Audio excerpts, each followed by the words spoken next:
Hey, welcome to another episode of the Blackout Tips podcast. I'm your host, Rod. Karen is here as well. She's my co-host. You just okay. You stopped in the middle of a sentence. Don't act like I'm the crazy one. No, I'm not. Yeah, you said Rod, and you didn't. No, I'm not. What's going on? I didn't. No one's blaming you. Okay. I was just being funny saying it before you could say it. Oh, okay. I'm about to say. I'm sitting here going, did I fuck up? No, I didn't. No, okay, nobody's accusing you of anything. I thought it would be cute and funny, and I'll take it back. No, you don't. I'm your host, Rod, and I'm joined as always by my co-host. He's joined, but you already said my name. Everybody know I'm here. Okay, all right. Well, we're off to a roaring start on this Saturday morning. Everyone's had their coffee, and it's time to get it in. It is, and it was funny. I'm sorry to be a joke killer. I wasn't ready for the yes and my bad. The official weapon of the show is the taser, and the unofficial sport, a bullet ball extreme. And today is a feedback episode, and y'all left so fucking much feedback. Oh my Jesus! Oh, y'all had something to say. No wonder why he was like, you know what? Let's go ahead and get this shit over with. I feel like 90% of it is just Game of Thrones takes. I don't even know what to do with this. At this point, we've become an official House of the Dragon podcast almost. I don't even know if there's anything to say about other topics, but we're gonna get into it. Okay. You can leave feedback all the ways that y'all left feedback. I would tell you again, but y'all know. I can tell. Apparently people figured it out on their own. It's voicemails, emails, comments, poll votes. It's everywhere. It's YouTube comments. Y'all was like, we had something to say. Let's reach out to them niggas this week. This might be a 3-hour show. I don't even know it. I don't even know what's gonna happen. Just make sure y'all don't skip the commercials. We trying to get paid, okay? Come on, at least you can do is don't skip the commercials. Yeah, so let's go ahead and get into never mind. I was gonna ask you, did you want to make an announcement about the feed? Yeah. So if you're a premium listener, I sent an email to you, whatever email address you have on file with our website, wherever your account is registered on the blackouttips.com. I also sent out, put a post on our website and of course our social media, but our RSS feed for the premium feed, for some reason, it just had stopped working. Like it was a branded feed that said like, the Blackout Tips Premium or whatever. It stopped working. So I had to put a new feed link on our website, and you can find it by logging in. Go to the blackouttips.com/premium. Scroll to the bottom. The new link is right there. Just highlight it and copy it if you need. And then of course the password and all that stuff is at the bottom of the page in blue. If you need assistance, whatever, email me, theblackouttips@gmail. If you need me to help reset your password, whatever, if something's not, just hit me up. But yeah, the RSS feed works now, but it just for some reason had stopped working, and who the fuck knows why. It was just one of those things where I woke up at 7 a.m. and had to panic fix that shit. So but it's working. Yeah, we thank you, and that's for the people that is like all in. That this does not affect just the tips. Yeah.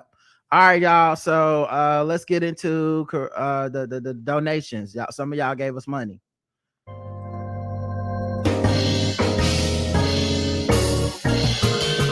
May I have your attention? You are now listening to Charlotte's Own, Rod and Karen. We welcome the good folks who tied to the Black Diamond Tips. That's right.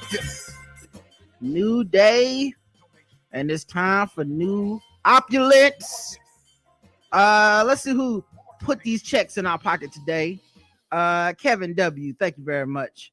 Jason F, Derek LW, Ken M, Linwood C, Zach from Living Corporate Podcast, Lawrence C, Preston, aka Slang of Ages Podcast, Cedric W, Dostry J, Tracy J, Celeste VB, Monica T, and lastly, Mariano. Thank you very much, everybody.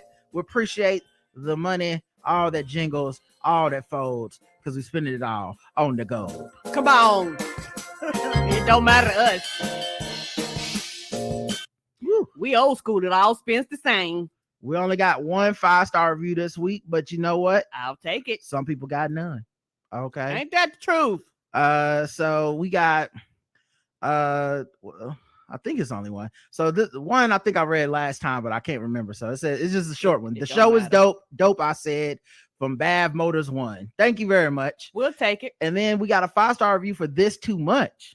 Hey, you and Bossy. Which is me and Bossy's show. We're currently reviewing, recapping Atlanta season 4, the final season. Award-worthy, 5 stars. Low-key, I think these two may secretly be working in the writing rooms of the shows they review. That or they're just geniuses. From Sneak EKPG. Thank you. Oh. And guess where that's from? Japan. Hey. Konnichiwa. Hey, baby. How you doing? Konnichiwa. You know what's up. Let's get into the comments. That's where the bulk of the reading is gonna be from this week. And by the way, y'all two do a wonderful job. It is so much fun to sit in the background and listen to y'all recap. Right. Thank you. I appreciate you. You know, I think we do a good job. You know, I try to avoid listening to other people's podcasts about shows I'm recapping, but it's so funny.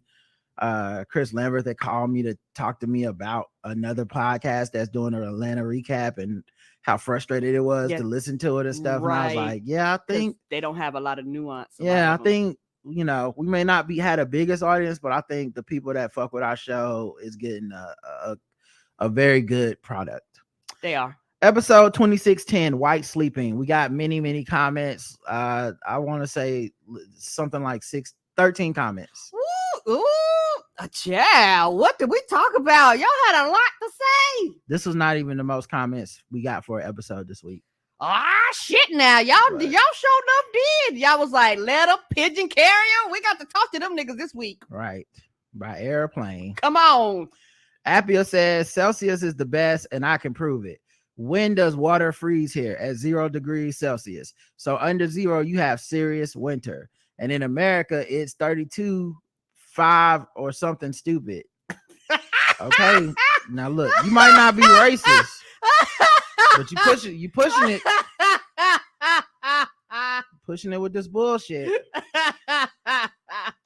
When does water boil here? At 100 degrees Celsius. Who knows when it does in America, if it even does. I said it. She gonna stand up in that. She was like, yep, I'm gonna say it with my chest rod. I always found the concept of having a black friend suspicious. Imagine me advertising somewhere looking for a friend who must be black to enrich me in diverse ways. I want to look more progressive. Don't really care about your personality unless it's black, of course, even if I don't know what that really is. Please apply and I will choose the most black person. Something about this doesn't seem right. I agree. I agree. On everything except your Celsius take. That's terrible. Corona update, Germany. We are in a big spike. I had a terrible experience this week at a medical event my team organized for months, had to be canceled or rescheduled for who knows when, as the 2 cardiologist speakers came down with COVID 2 days before. We had 50 physicians who wanted to come, and we had to call everyone and say, please don't come. It was very depressing. I bet y'all might have had some come anyway. The fact that they're cardiologist specialists and got COVID. And them the heart people, right? And we know how COVID can affect the heart is just scary. Right. Yeah, everyone wants to move forward, and I don't blame them. I want to move forward, to be quite fucking honest with y'all, but I don't know. I don't have a good answer. Just I'm gonna just be out here wearing my mask, but I am gonna be doing stuff. Yeah, move is one of these things where I'm to the point where you can move around, but move cautiously. And it's like one of them things where it's like, be aware of your surroundings, if that makes sense. Some don't look right. Stranger danger. You see somebody, you go, stranger danger. You look like you might have COVID on you. You know what? Promptly walk yourself away and be safe. Sean says, when you started talking about global warming and the hurricane, it reminded me of when my area got hit by a huge typhoon in the before times, 2018. Woo. Now I live in the Kinki area of Japan, aka Kansai. And usually typhoons head straight towards us. Then at the last minute, they decide, they're cool. Let's go hit Tokyo instead. Then in 2018, this didn't happen. I went out to my balcony because things were not strapped down tight enough. I'm trying to prevent anything from flying away, getting all these pebbles and dirt flying my way. I look over the balcony and see a roof heading towards me. I mean, not a full roof, just about a third of a roof, but still. I mean, that's enough of roof. In my measurements of roof, a third of a roof in a It's- hurricane hey, is it's honestly a lot. that's like a full roof. When it's not a hurricane. It is a lot. And that somebody that survived Hurricane Hugo, bitch, that ain't fun. It ain't fun at all. Yeah, I feel like hurricane multiplication factor is times 3. So a Ain't third it of a roof though? is a full roof. Anyway, I decided that heading inside and letting whatever wanted to fly away be free may be the better option. Yeah. I Yeah, mean, you- if you love it and it's meant for you, it'll come back. Yeah, you gotta let that shit be free. If it's in the neighbor's yard and you don't never see it again, you was like, you know what? I let you fly away. So you know what? It's all right. Needless to say, the increasing storms and global climate weirding is just going to keep getting worse. And it is tough. You have to convince people that you're not calling wolf while also being honest that we done fucked up and we don't have a Dragonstone to run and hide in. Although, thanks to renovations by Damon, I hear Dragonstone is bigger on the inside than it is on the outside. Yeah, one of the problems with that too is the Celsius temperature system. Because when you're trying to convince people of global warming and you're just like, oh man, it's 42, people are like, let me know when it's fucking 100. Let me know when it's 110. Like, I don't give a fuck about 40. There's no way you run into a room and say, oh my God, it's 42. And people be like, oh shit. Like, you know what I was not gonna saying? happen. If they say it's 42 degrees, I'm like, let me get my light a sweater. Can you boil water at 42? Now, see, that's stupid. Also, about Ray, I'm not on her team. I just think that y'all treat her as some absent-minded, negligent fool, which I don't think she is. This is that part where I have to just, I can't help but be a little upset because y'all write in and I feel like you're not listening to us. And I feel like this is a weird form of gaslighting where you've decided that we're something no matter how much we say we aren't. Right. And it's a bit insulting. I'm trying not to just like clap back and say some mean shit to you because I think you're a fan and you wouldn't be listening if you weren't a fan. And I know you don't mean but no just harm. Imagine me reading your comment and being like, this is just because you on Ray's dick and you don't watch the show. Like, I'm trying to keep from that, but I don't know how much more fair we can be when it's like, I feel like we're calling balls and strikes. This entire last episode was vindicating for me because I think the vast majority of the episode was spent being like, these are the things that Ray has decided don't matter to her, and the rest of the realm has decided is extremely important, such as her bastard children, the affair that she had with Sir Harwin. I think even the abdicating of her duties, which we saw when she was younger, and they made a point to make it seem as if she's still not doing those things over the last 10 years. Right. At this point, it's like, I feel like you must be willfully ignoring what the show is doing in order to, I don't get what you're getting out of this, to be like, I just think y'all are saying, no, we're pointing out these are things where she's negligent. Here's the things where she's good. When she got the dragon egg back from Damon, we were saying it was great. Like, I don't know, I don't know. I just feel like, I don't know. Yeah, and sometimes it can be very frustrating because, like you say, everybody watches this show for different reasons. And I think that for some people, like you said, they root for some of the characters like mascots. And once they've kind of picked their character, it's like, this is the person that I'm rooting for, and I'm going to stand in it, and I'm going to hold, up whatever they do, and no matter what. And there are podcasts, all jokes aside, I've heard those podcasts. They are, and a lot of them do great numbers. There are podcasts that do that, and they encourage that type of feedback. We're not that podcast. Yeah. And so it's like, well, we're actually watching the show. We're not trying to rewrite the show. We're not trying to make shit up that wasn't presented to us in the show. And so a lot of times, I personally think a lot of these people, they argue and they fuss with people online about these things all the time. And or they listen to so many different podcasts that they think that this is how everybody kind of wants the feedback to be. But we're trying to tell y'all are coming to us with shit that we didn't say, and then be like, well, y'all said we did not say. That's where our frustration comes in. Because if you're gonna say something we said, say something we said actually on the show. Don't say something we said because you're standing in the line for a character. Also, guys, we're getting so much feedback about this show. I don't want to waste my time.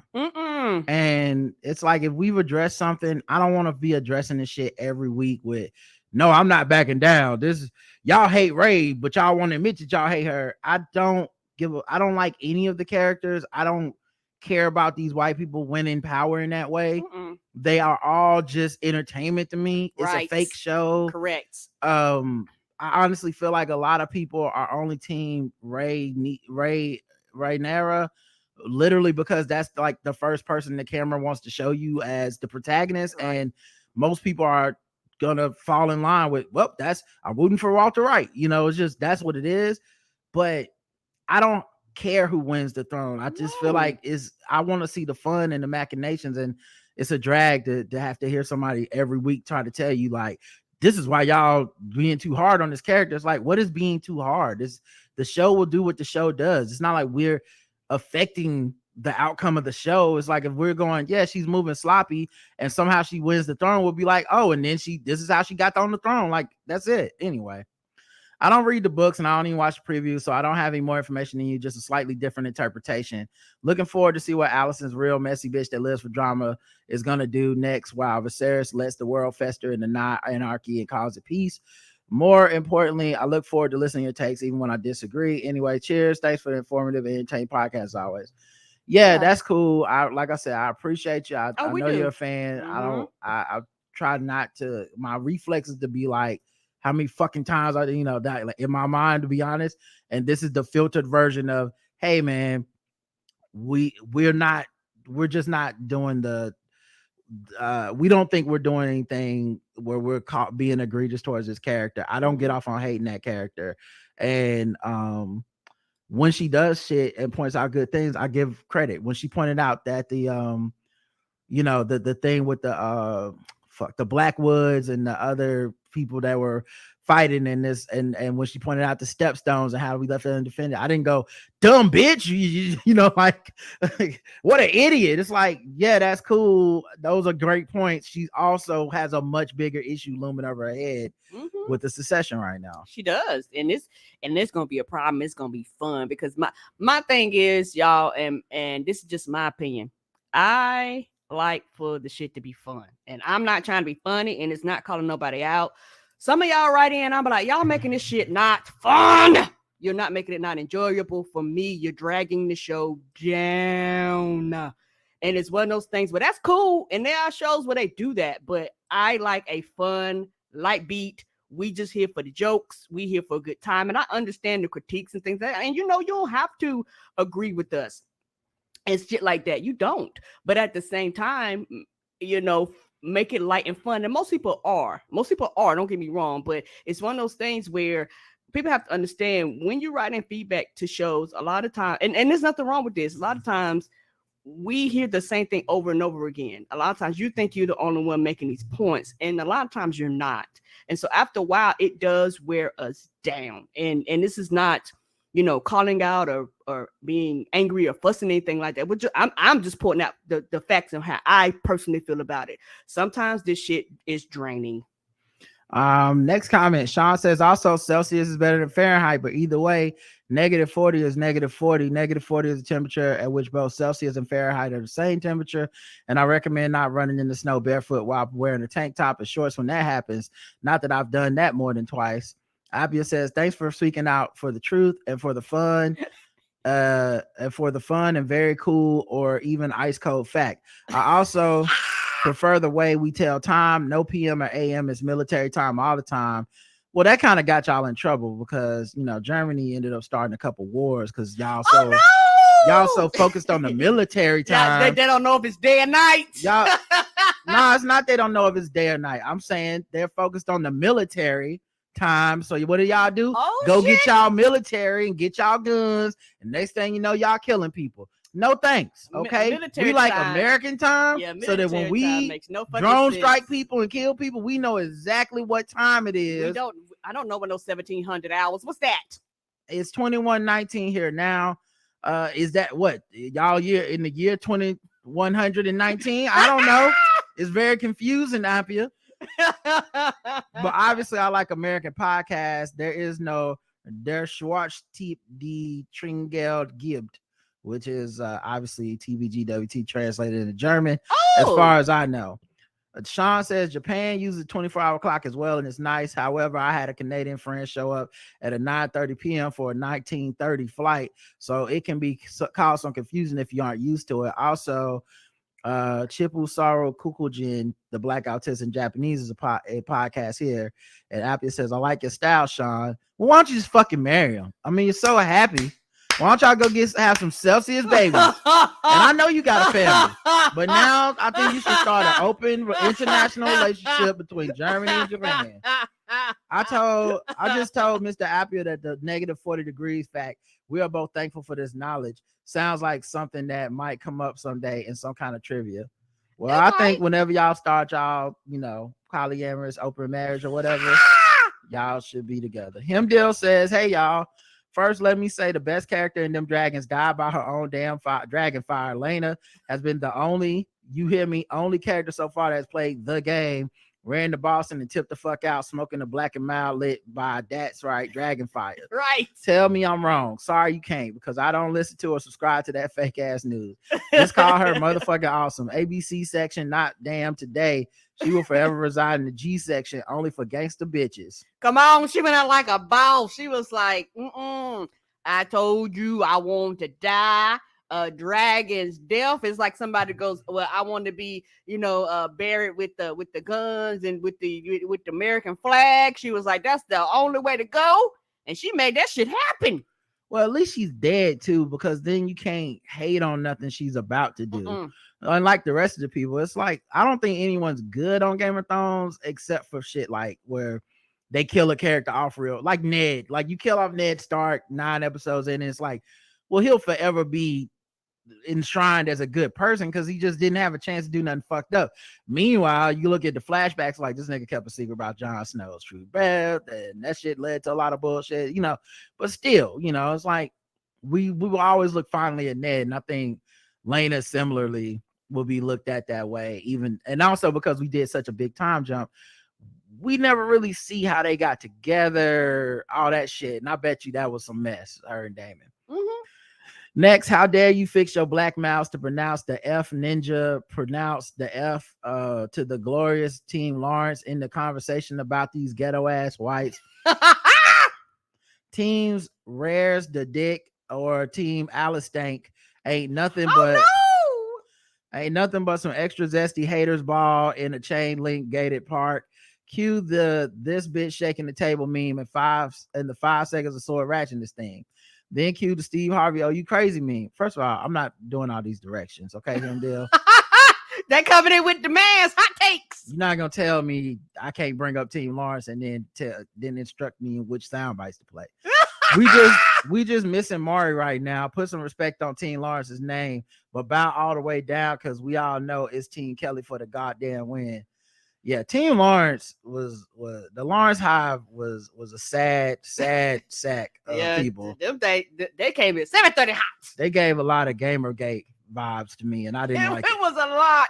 Trying to turn this nigga crying in the car at the threesome. They tried to turn it into like a win. I was like, no, because it's heartbroken. What are y'all talking about? Like, this is why we need therapy. Come on. Wangangi says Celsius degrees are just fat degrees, 1.8x with no hops. Fahrenheit is where it's at for the temperature that people care about, air temperature.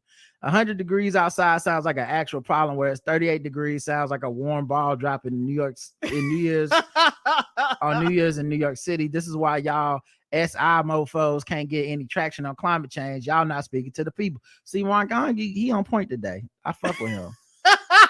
I'm not trying to fat shame. I was anthropomorphizing thermal measurements hyperbolically for attempted comedic effect. I apologize to anyone I've offended about my phrasing. Unless you like Celsius for air temperature, in that case, I hope you get expatriated to a low-flying Florida barrier island. Oh Woo! Appia says, thanks for pointing it out. This must be the reason why American people are worldwide known for caring about the environment the most and taking bold measures against global warming. They all know to be a huge problem for future generations. Well, actually, we did very recently. Just passed the biggest green act in history. So you welcome. Okay? Because according to Herschel Walker, y'all's bad air comes over to the good air, and then our good air goes out to everybody else. So they get some good air while we getting the bad air. So technically, we helping the world out when we change. So you welcome. It really works nearly as good as gun control in America. By the way, Celsius told he likes to be called fat. And I see what you're saying about the gun control thing. I agree with you. But we also have a trash ass country like y'all, so it just is what it is. What I'm gonna say? Y'all great at genocide, so are we. It's not good. Right, we right behind each other. Number one, number two, they can swap spots at any time. Yeah. Y'all genocide in Celsius, we genocide in fucking Fahrenheit. Claire, you right? Both of them are terrible. Obvious says, and why am I in the minority of people knowing how to braid hair here? I can do an okay job, not great, but you didn't ask if we could do it well. I'm confused. Like with COVID, I could take hair like hair of my daughter and braid something that looks fine, not fancy. Lakita says, why are you so loud, Rodimus? And so what? I have many other qualities. Laugh my ass off. So the poll, the reason they're both responding to the poll, which is, do you know how to braid hair? Yes or no? No. Okay. 62% of people do not know how to braid hair. 38% of people do. On Anchor, 27% no, so that's even less. 73% do not know. 27% yes, they do know how to do, which means less people even know it over there because they probably can afford to pay people to braid hair. Oh yeah, they can go to the good people. Yeah, they can go to the people on that are fast and quick. You know, they had that. They even leave tips. They was like, "Oh, don't worry about it, girl. I got my own hair." The YouTube comments, the N and the H says, enjoying y'all on YouTube. Get that monetization money. JL's John Bernthal impression took me out. Y'all got me laughing at my desk. He's so good. And he'll be a guest Tuesday on the show. Yay. AJ says, damn, why Teddy got to catch a stray? I can see if you said EJ Manuel, Geno Smith, but old Teddy Two Gloves was actually balling before he got his knees crumpled. Anyway, great podcast as usual. Not Two Gloves. I look forward to the black QB ranking since 2010. Should be interesting where you have Cap and RG3 gone too soon. Oh man, I haven't done those rankings in a long time.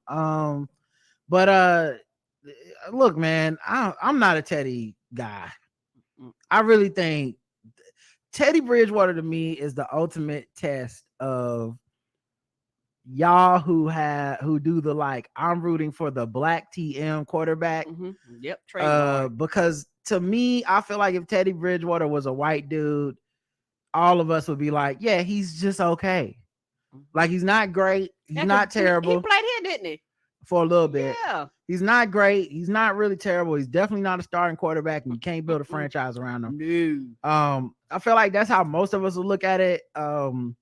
And I did feel that way before he hurt his leg, but you know, he had a bad break, no pun intended, with his leg. And it's like, now I definitely feel that way, you know, but I feel like every time you talk about a black quarterback, you got to make like a fucking sob story of like, they didn't get no wide receivers and how come they didn't? And it's like, y'all know y'all don't have to defend them like that, right? But no, I'm saying in a lot of cases, you'll be right. But because of racism, it's like there's never been a bad black quarterback in the NFL. Okay, I because with you now.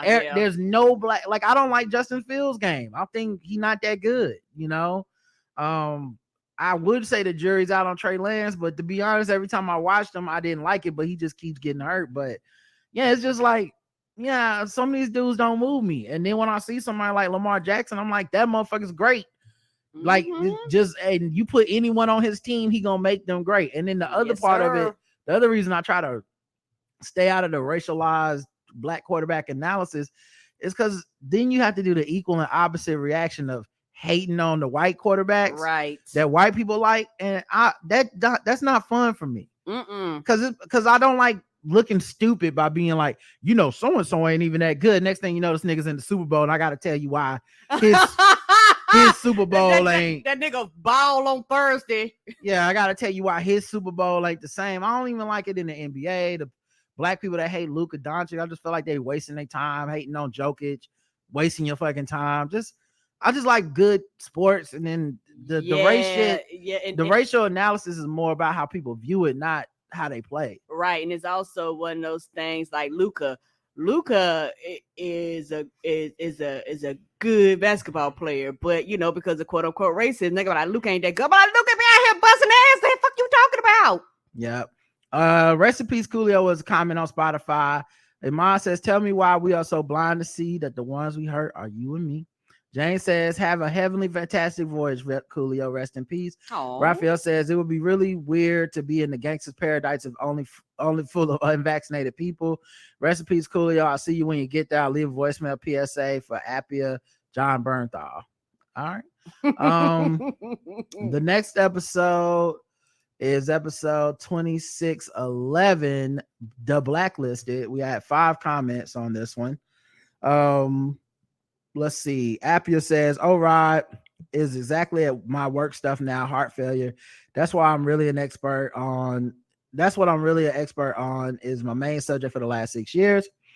Older people get worse COVID and more failure. In addition, COVID can make heart conditions worse. But from what I've seen discussed, heart failure from COVID tends to get better over time unless people die of it, of course. Why must everything be complicated? Right. I'm confused about COVID now. The facts, I'm 3 times vaccinated, 1 time recovered. I had a very easy case and wasn't even tired. It was a mild cold. I'm not eligible for a second booster. I'm too young, rise age exactly, and too healthy. COVID is everywhere again. The good news is Delta seems dead, as I heard on the Science podcast. For now, it's Omicron, baby, everywhere. Masks seem to help a lot because I was in a mask around people who got it the next day, and I have nothing. It's been 8 days since. I'm negative. Every time one of our kids sneezes, I think it's COVID again. I fully expect to get it for the second time. I made my peace with them. My parents still didn't get it. They see the kids almost every day. Only when the kids tested positive, they didn't. They were with them the day before, inside nothing. People here go back to the mask inside more. As I've said, I'm confused. Yeah, it can be confusing, but it's also one thing where you are aware. So that's why you do things like you say, wear the mask inside. You know, you do these things which kind of help reduce your risk, because right now that's kind of where most people are at the point. You go, whatever it takes to reduce my risk. It'll never be 0, but whatever it takes to reduce my risk.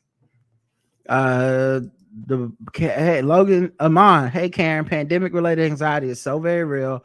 My daughter's in therapy as well for her anxiety that manifested during the pandemic. She's one of the few kids that continues to wear her mask to school.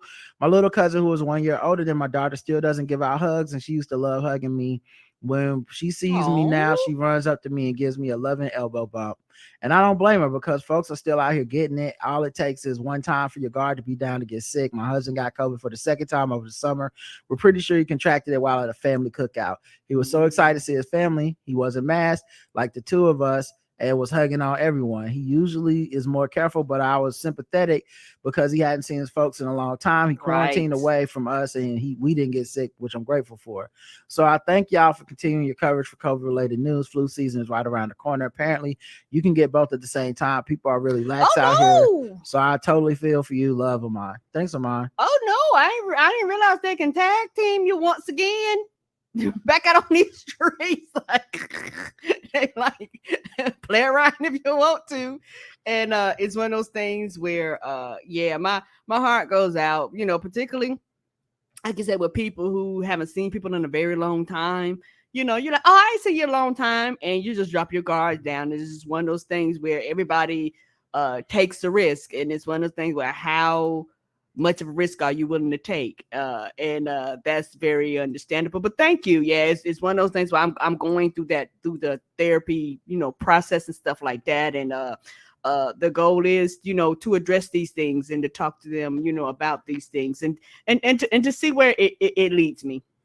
Mike says, I think that some criticism of the Boston Celtics is valid, because it does seem that someone in the organization has made it a point to publicly embarrass Ime. Stephen A mentioned that a similar situation had happened with Timberwolves organization. That person was quietly let go. Mike, I'm gonna be honest with you. I cannot wait to eviscerate everything you're saying because it's wrong. I really can't. But I'm gonna finish reading your comment and then I'm gonna go through it. If you want to say that you can't quietly let go of head coach, then I would point to Stan Van Gundy leaving the Miami Heat. Stan was let go during the season for personal family reasons, and this day, nobody has gone on record to say what those reasons were. The Celtics could have used that same Van Gundy playbook to put out a joint Ime Celtics press conference saying that Ime needed to take a year off to address a private family matter. From the outside looking in, it seemed as though one of the parties involved wants to make sure that Ime's name is tarnished. Either way, niggas shouldn't have been messy, so it is what it is. Oh, Mike, you poor deluded fool. Let's talk about this. And it's gonna be a roundabout way that I'm gonna get into this, but I promise you that I've not lost the plot. And you know that it will come back around to your point. So have you ever heard of the Portland Timbers? Probably not. It's a soccer organization in Portland, as you can gather from the name. Well, they just had to fire some executives. They fired 2 executives. And why are they firing executives? Well, they're firing the executives for something that started in 2015. 2015? What the fuck happened in 2015? In 2015, they were alerted to the sexual harassment that a coach was doing towards the women that played for the team. They decided to not embarrass that coach so that coach wouldn't have his life ruined, because we have to make it about the man, right? It's about the offender. And they quietly got rid of him by they just like, oh yeah, we're letting him go. No mention of the specific reason why. They just, he's just right. We're mutually agreeing to part ways. Don't worry about it. And so this guy goes to coach the New York Flash, I believe, which then turns and when the New York Flash were doing their due diligence and they asked the old organization, hey, what happened with this guy? Why'd you let him go? And they said, no reason. They just didn't mention sexual harassment at all. So the guy gets the job. That team eventually becomes a North Carolina team, and he just got fired this year. And why did he get fired is because the story came out of the fact that this malfeasance was covered up. Not only covered up, but 2 executives now have to go because one of them was part of the cover up, and the other has also faced allegations of misconduct on his own, because more than likely when you're an organization that covers up harassment and covers up inappropriate relationships and power dynamics, you're more than likely an organization that has that as a culture. And it won't just stop at one guy, because we saw how you treated the one guy. He was around here doing whatever the fuck he wanted to do, and y'all made sure to put his reputation above and beyond everybody else. So then you go, hey, we don't want to ruin this guy's career. It's more important that he get the coach again than it is that we show the women who work here, the women that play for us, that we don't play that shit and that we take it seriously. And when that message goes out, well, the next guy's gonna be grabbing pussies, because why the fuck not? Like, you've emboldened that guy. You make a choice. So I find that's number one. The reason you probably haven't heard about this story is because women's soccer is not that big, blah blah blah. But also, because it's not that big, these guys get to kind of live in a world that's different than the fucking NBA Boston Celtics finals team. There is no way to dismiss the guy that just went to the finals for a year, suspending him with no one asking questions. Okay, if something comes out about Stan Van Gundy being at work acting inappropriately, I want, then we can have this discussion, because I think that's a valid point. If something happens, and guess what will happen? We're gonna be shitting on the Miami Heat. Mm-hmm. You're taking the flack for some guy. If I'm not saying I don't believe Stan Van Gundy did anything inappropriate, but why would the organization do that? What we are not used to is actual accountability, right?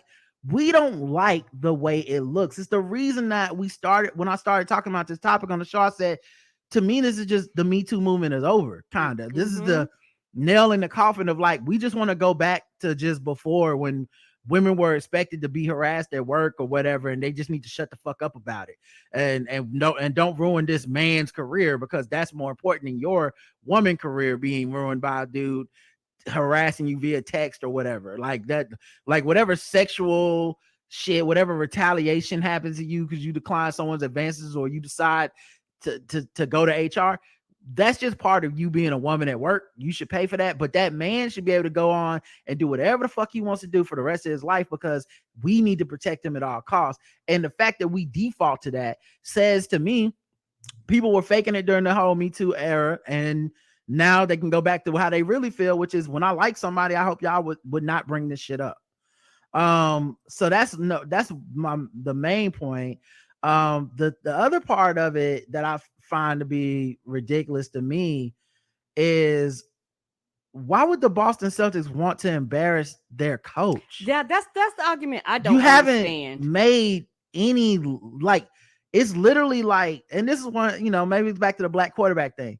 This is literally one of the reasons I try not to racialize a lot of my sports analysis unless it's for comedy's sake, because I think a lot of times it make people look willfully stupid.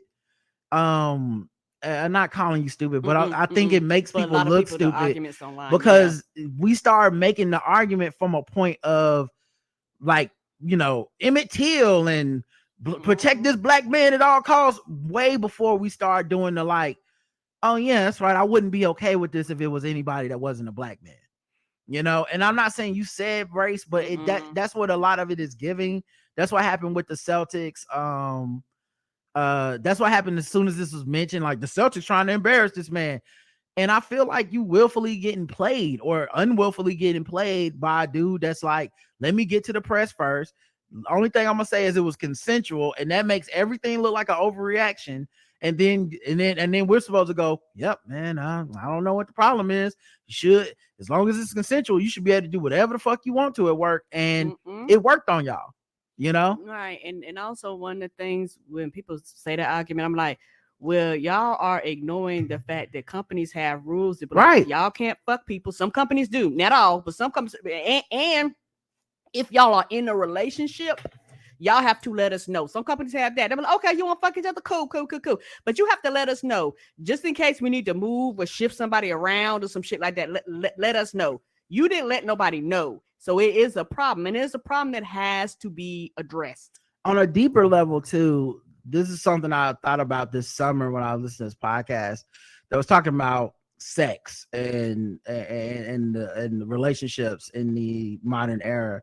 On a deeper level, this is what happens when we have decided that the only way to view sex and consent is through the legal framework of, is it a rape or is it not a rape? Right. And as long as that's the only way we view shit, we will always get caught in these ethical and moral quandaries of shit like, should the boss at work be fucking people at work?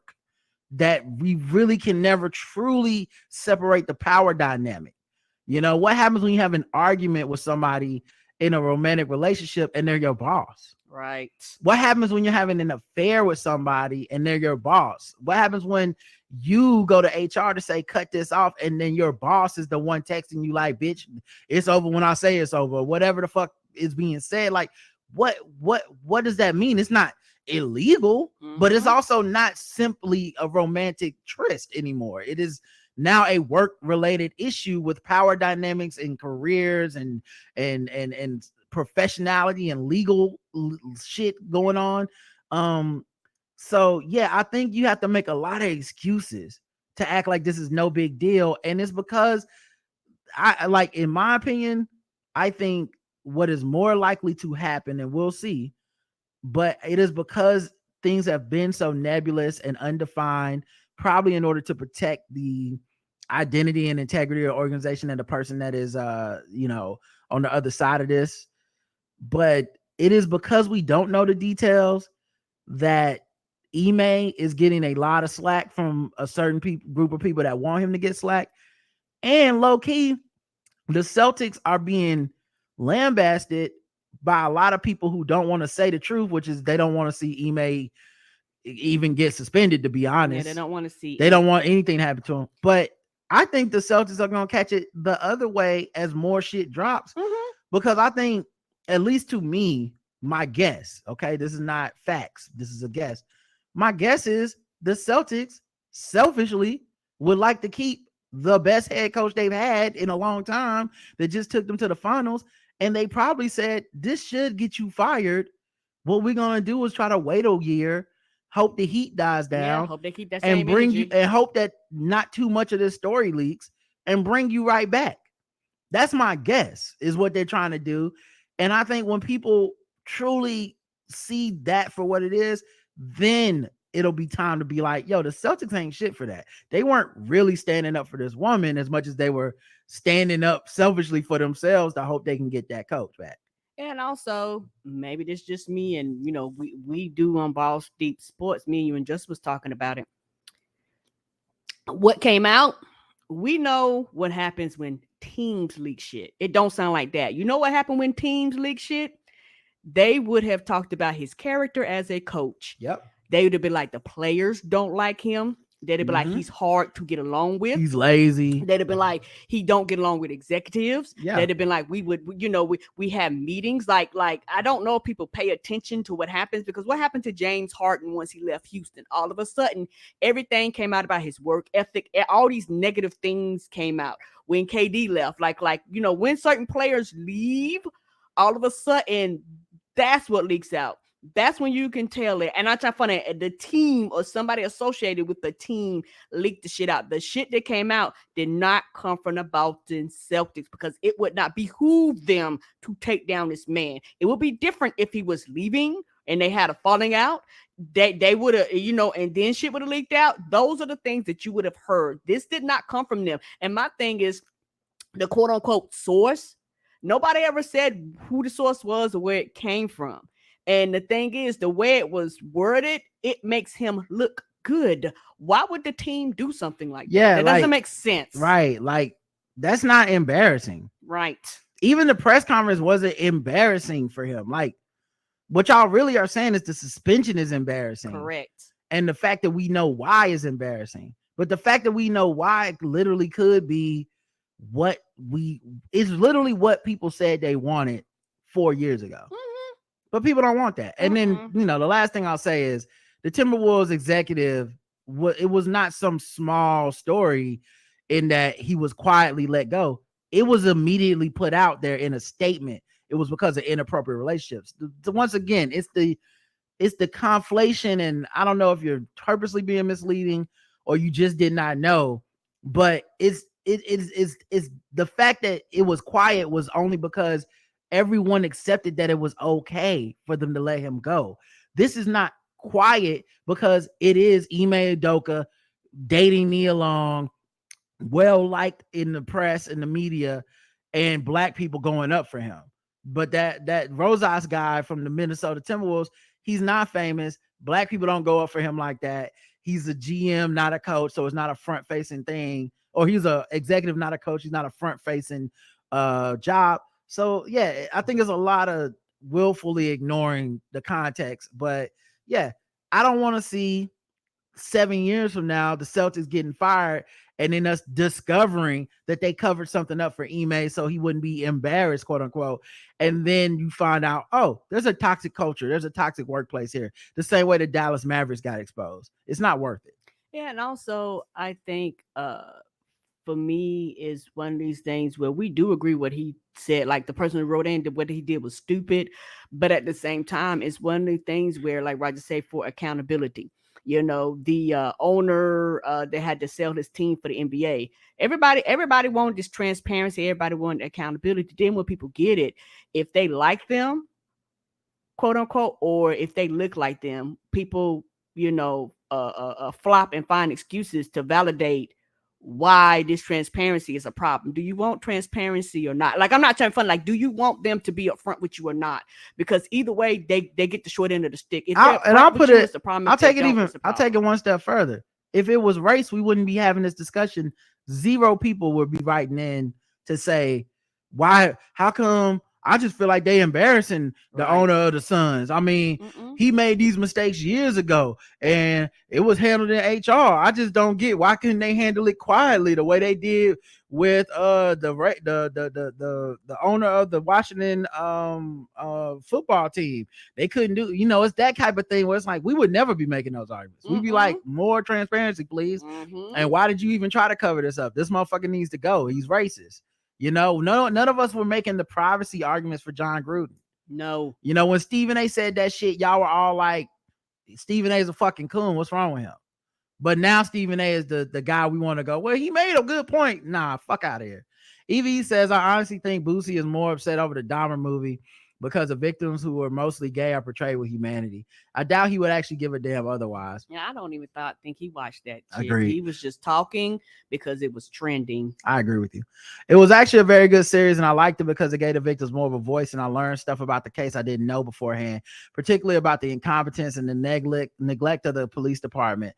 So many times he should have been caught because Dahmer was not clever at all, just a white dude. I agree. I don't think the baby's being blacklisted. I think he's not doing great because his music isn't hot anymore. Look how long people let Kanye ride off the strength of his music. People will forgive as long as you keep making hits. I agree. Yeah, and people were there for a good time, and all of a sudden you become not fun. All of a sudden they bring up the baby and it's like that nigga did this, and people go, oh, this ain't fun no more. Is the baby being blacklisted? Yes or no? 21% say yes, 78%, 79% say no. I would love to. We'll never get this ability to do this. I would pay money to be able to hack into the people's Spotify list and title list to put he's being blacklisted and see if they listen to him. Because I would bet good money they ain't got a new Da Baby song in their list. I would bet good money. Like, or if they pay for a concert, like blacklisted, or y'all really don't fuck with him like that. Anyway, 12% on Spotify and 88% say so. 12% yes, 88% say no. Yeah, I don't think he's been blacklisted either. But and then the comments. We got one comment on YouTube. Saf says, I just have to comment on your discussion about Ime Udoka and how people are saying if he was a white man, he wouldn't get treated this way. I just have to say that is where we always go wrong. As Black people, we should know better. I know that we want to say everything is equal, but in reality, it's not. We know that a lot of things that white people get away with, we will not. Why even risk it?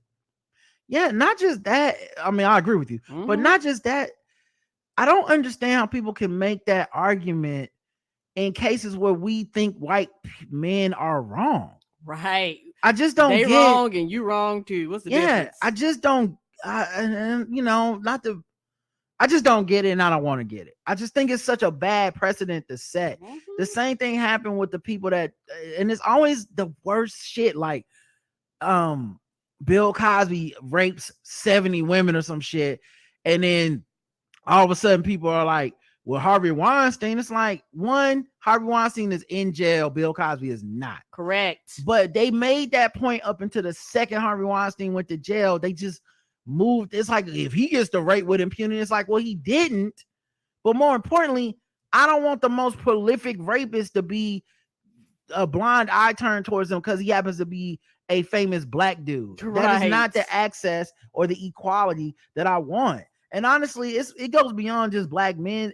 I feel like every segment needs to eviscerate or examine this part of their equality in their movement, which is, how do I get to white man status, which is the vast majority of what American-centered activism ends up being anyway. I don't give a fuck who it is. Almost always it's like, I would like the exception made for me, but not anyone that moves against me.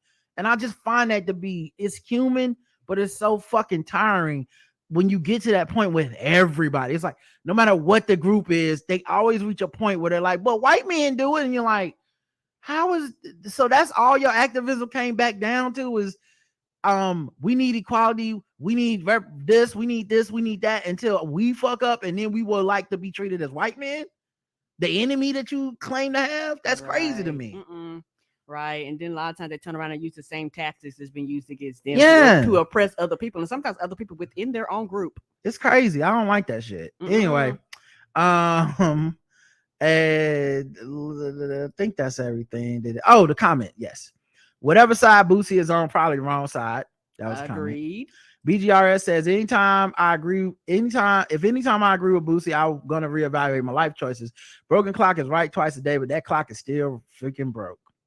Nicole says, I wasn't going to watch Dahmer only because I'm not super into shows about serial killers, but now I'm going to watch because Boosie said not to. Nelson says, facts, Boosie and other people that think like him are so blinded by their own hatred that they end up being used by white supremacists and other hate groups to attempt to justify that BS. Mm-hmm. Keenan says, how that other Boosie song go? IEGNORANT. Yeah, that's me. Do you know what that mean? Phil says, I wasn't gonna watch the Dahmer show. Now Boosie is against it. I might as well. Haven't been on the same side of anything as him since I was wiping my shoulders, chest, pants, and shoes down. Ms. Barnes says, why does that man speak? Raphael says 100% on Boosie. With that being said, why the baby sad? Go get a YWA, and if he had any sense, he'd get a gay YWA. I wasn't a fan of his music before. Maybe he can get me with this YWA. Nah. RN Gullish says, I don't believe that Boosie knows the black victims were gay, given how virulently homophobic he was. He didn't watch it. If he did, it seems like he would like it since gay people are being victimized. Right. Yeah, he definitely ain't watch it. He just heard gay and black and went the fuck off. And honestly, I hope that the black people who were championing this whole idea of not watching it will look at that bigot and go, maybe some people do need to watch it. Bokai says, easiest way to live your life. And Yoli says, true. Yep. Thank you, everybody. Next episode was, I believe, our Game of Thrones. No, Beat 'em Up Insurance. That's right. Yeah, 7 comments. Let's get into them. First was Appia. About Kanye, I wasn't even surprised. I wouldn't have Nick Cannon's baby. That was the poll. If you would have it. No, not because of racism, Rod. I don't know why you're so concerned. Appia, why are you so concerned with looking racist? I have said you love the blacks. You gave me the money. I have been bought. I'm not gonna randomly accuse you of racism anymore. Okay, his price ain't that high, Appia. You don't have to spend a lot of money. I got my $19.06. He's a cheap date. No one else is. Listen, it's a bidding war. I'll be the black friend from whichever white person pays the most. And right now, you paid the most. So you win. So you can stop thinking I'm going to accuse you of racism when I'm reading this. Because I think it will make my family life complicated with me being married and stuff. My money comes from Big Pharma like it should. Well, nothing wrong with a little side money. Okay. That's side hustle. Newsy says, y'all had me rolling with the police violence budget. That would be an incredible sketch. This morning I had a knee to the groin and an elbow to the throat. I know. Mahoney, goddamn, that's $5,000. You know we scraping by. I just want to see them call in to the insurance company. You know how when you get a fender bender, you have to call like Geico, but they have to be like, what's my deductible? Yeah, like, oh man, hold on. No, stay right here, nigga. Stay right here. Hold on. We gotta call. Gotta call it.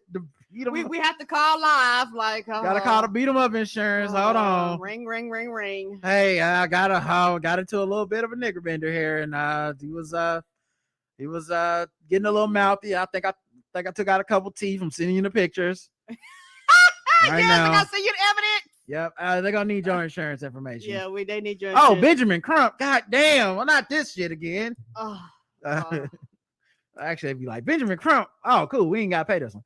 All right. Appia says it was really, I'm just joking, guys. Benjamin Crump is great. He's winning all his cases.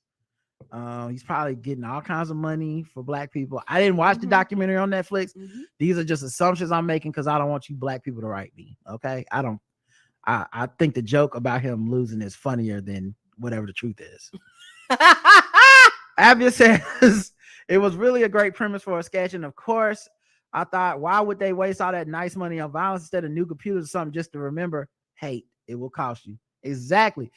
Hate will cost you. Appia's so not racist. She didn't even think that it could be racism. You see what I'm saying? That's her heart is so pure after I got my money that it's like, listen, I wasn't even thinking a racial angle on this, but of course, hate, once you really sit back and have time to go through all the myriad of reasons that it would, that it could be, and you're like, oh, it's the hate, but she's so pure heart. Why would she ever think that? Right. And Mom says, hey, Rod and Karen, the ads on the podcast are so weird. It really hurts everyone the way they do it. I listen to 3 different Shondaland podcasts, and when you factor in the ads, they're not getting that much show.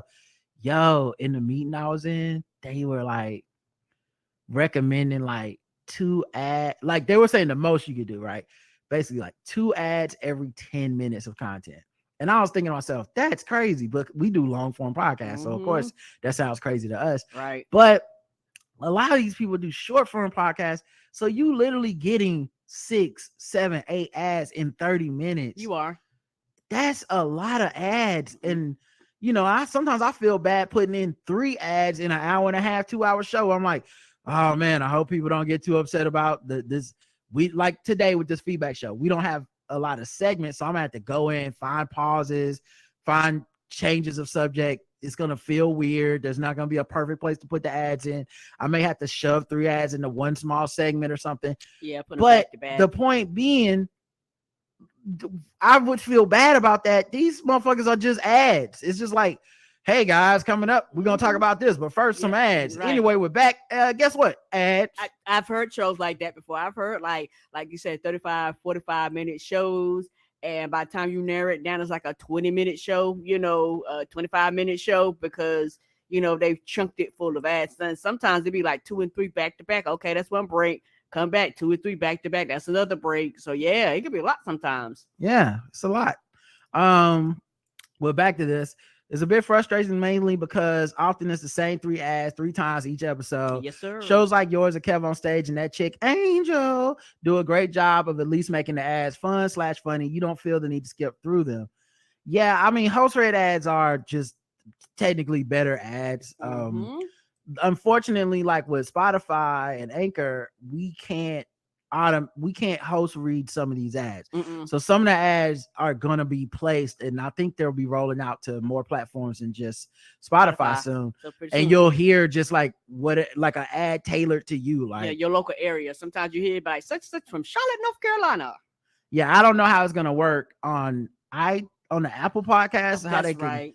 I know on Spotify they have so much data on you, they can literally be like, here's an ad for the sandwich shop up the street. Yeah, I do hear that sometimes. I'm like, oh, that's nice. Let me go check them out. Here's an ad for a local radio show or something. But I don't know how it's gonna work with the iTunes, with the Apple ads. But I guess we'll find out, because we do have to monetize the show and make money, and that's one of the ways we make money.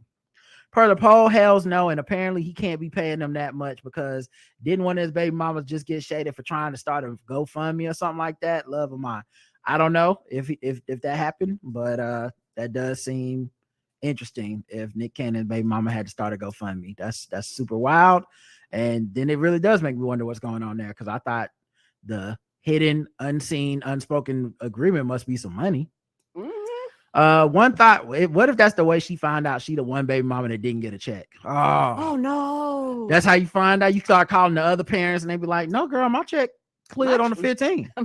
I didn't have no problem. What you mean GoFundMe? For what? JL Covan says, one thought per Nick Cannon. Obviously, more like one THOT per Nick Cannon, but okay. Obviously, the women are consenting, but I think the concern, if there need to be any, is for the 10 kids and counting living in 7 different homes. It just seems irresponsible as future parents to do this unless they are all in the same neighborhood / school system. Cannon's kids is almost large enough to be his own school district. Can he really be a dad to all those kids?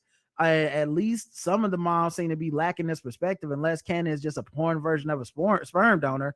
Sperm Cannon, TM. He is a sperm cannon. I don't know. Like, it's like that thing where and low-key, I actually love when these things happen, if I'm gonna be honest with you. It's like that thing where, like, I feel I'm a pretty liberal person, I'm a pretty progressive guy, but it's that thing where, like, there's certain shit that lives in theory and everybody argues it in theory. And I feel like this is one of those, like, we don't need the nuclear family, blah blah blah. You know, why this is traditional value? Why does a man need to be in the home? Blah blah blah. And it's like, yeah, I can see that. I mean, there's different ways of marriage and relationships and child raising. It is. And then there's always one motherfucker that pushes it to where we're like, well, now that's outside my theory. Like, I felt that way with 4 kids. Do I feel that way with 27 very public? Like, at some point, is it okay for me to be like, it seemed irresponsible? I mean, I'm not living that life. It's their decision. Do I have to fucking high five and approve all their fucking decisions? Can I just be like, seem kind of weird? Might be something else going on there. And whenever that shit pops up and it is something else going on, can I be like, well, damn, I thought something was going on? Or do I have to pretend that I think this shit is a great idea? It's like with sex positivity, where I'm like, yeah, I'm very positive, very open-minded, consent, blah blah blah. But then when somebody's like if my niece came to me and was like, I'm thinking about doing porn, I probably would be like, I don't know about that. You see what I'm saying? Like, I'm not and it's like, because the other part was theory, it wasn't happening to me. It was just like, yes, listen, sex work is work. And then somebody that you know, someone who's like care you, you're like, now hold on, you sure you don't want to go to college? You sure? Is there something I can put on your you need some money put on your books so you can go to school? I'm about to say, can I put some on the books? Like no one wants to admit that part. You're still determined. I mean, cool, but I know that I'm here for you. Nobody wants to talk about that part, because that's the inconvenient part where it's not, it doesn't look great. You don't look like a great virtue signaling person anymore, because at some point you folded. It's, if a motherfucker come and punch me in the fucking face, I'm gonna call the cops. And then motherfuckers on Twitter, a great example, the woman who was anti-police and pro restorative justice, and then she started getting harassed by Nicki Minaj fans, and she went and got a fucking lawyer and about to turn the criminal justice system on these people. Right. And I'm not mad at her at all, because the first part was theory. I'm not being robbed. I'm not being raped. I'm hoping that this person, in theory, is a good person, deserves a second chance, and just needs some intervention, and we need to blah blah blah. But then we get to some very inconvenient shit like, I'm Team Petty, I'm not gonna let it go, I don't want to help restore my rapist, and this nigga need to go to prison. And that's a more real thing, and people don't want to talk about that side of it, because it's very inconvenient that is also human. That is not the system, the man, white supremacy. Some of that is just human. If you lived in a country that had none of these things, and you were violated in some way, you may still want the punishment for this person, regardless of capitalism, white supremacy, the criminal justice. Regardless of that, it's just a human impulse to want redressment, to want punishment. So anyway, all that stuff to say, it's a big tangent. I feel you, which is, it's a lot of kids in a lot of different houses, and it does make you wonder, how many years are we away from these kids writing their own stories and going, fuck Nick Cannon, fuck my dad, he never was around, or whatever. The kids will tell, because like any parent, you know who determines if you're a good parent or not? Not you, the children. Right. Not trying to funny. Nobody actually gives a fuck how you feel. I mean, I know that's not sound bad, but nobody cares. The kids will determine if you are a good or bad parent. Yeah, that anyway. So yeah, that's how I feel.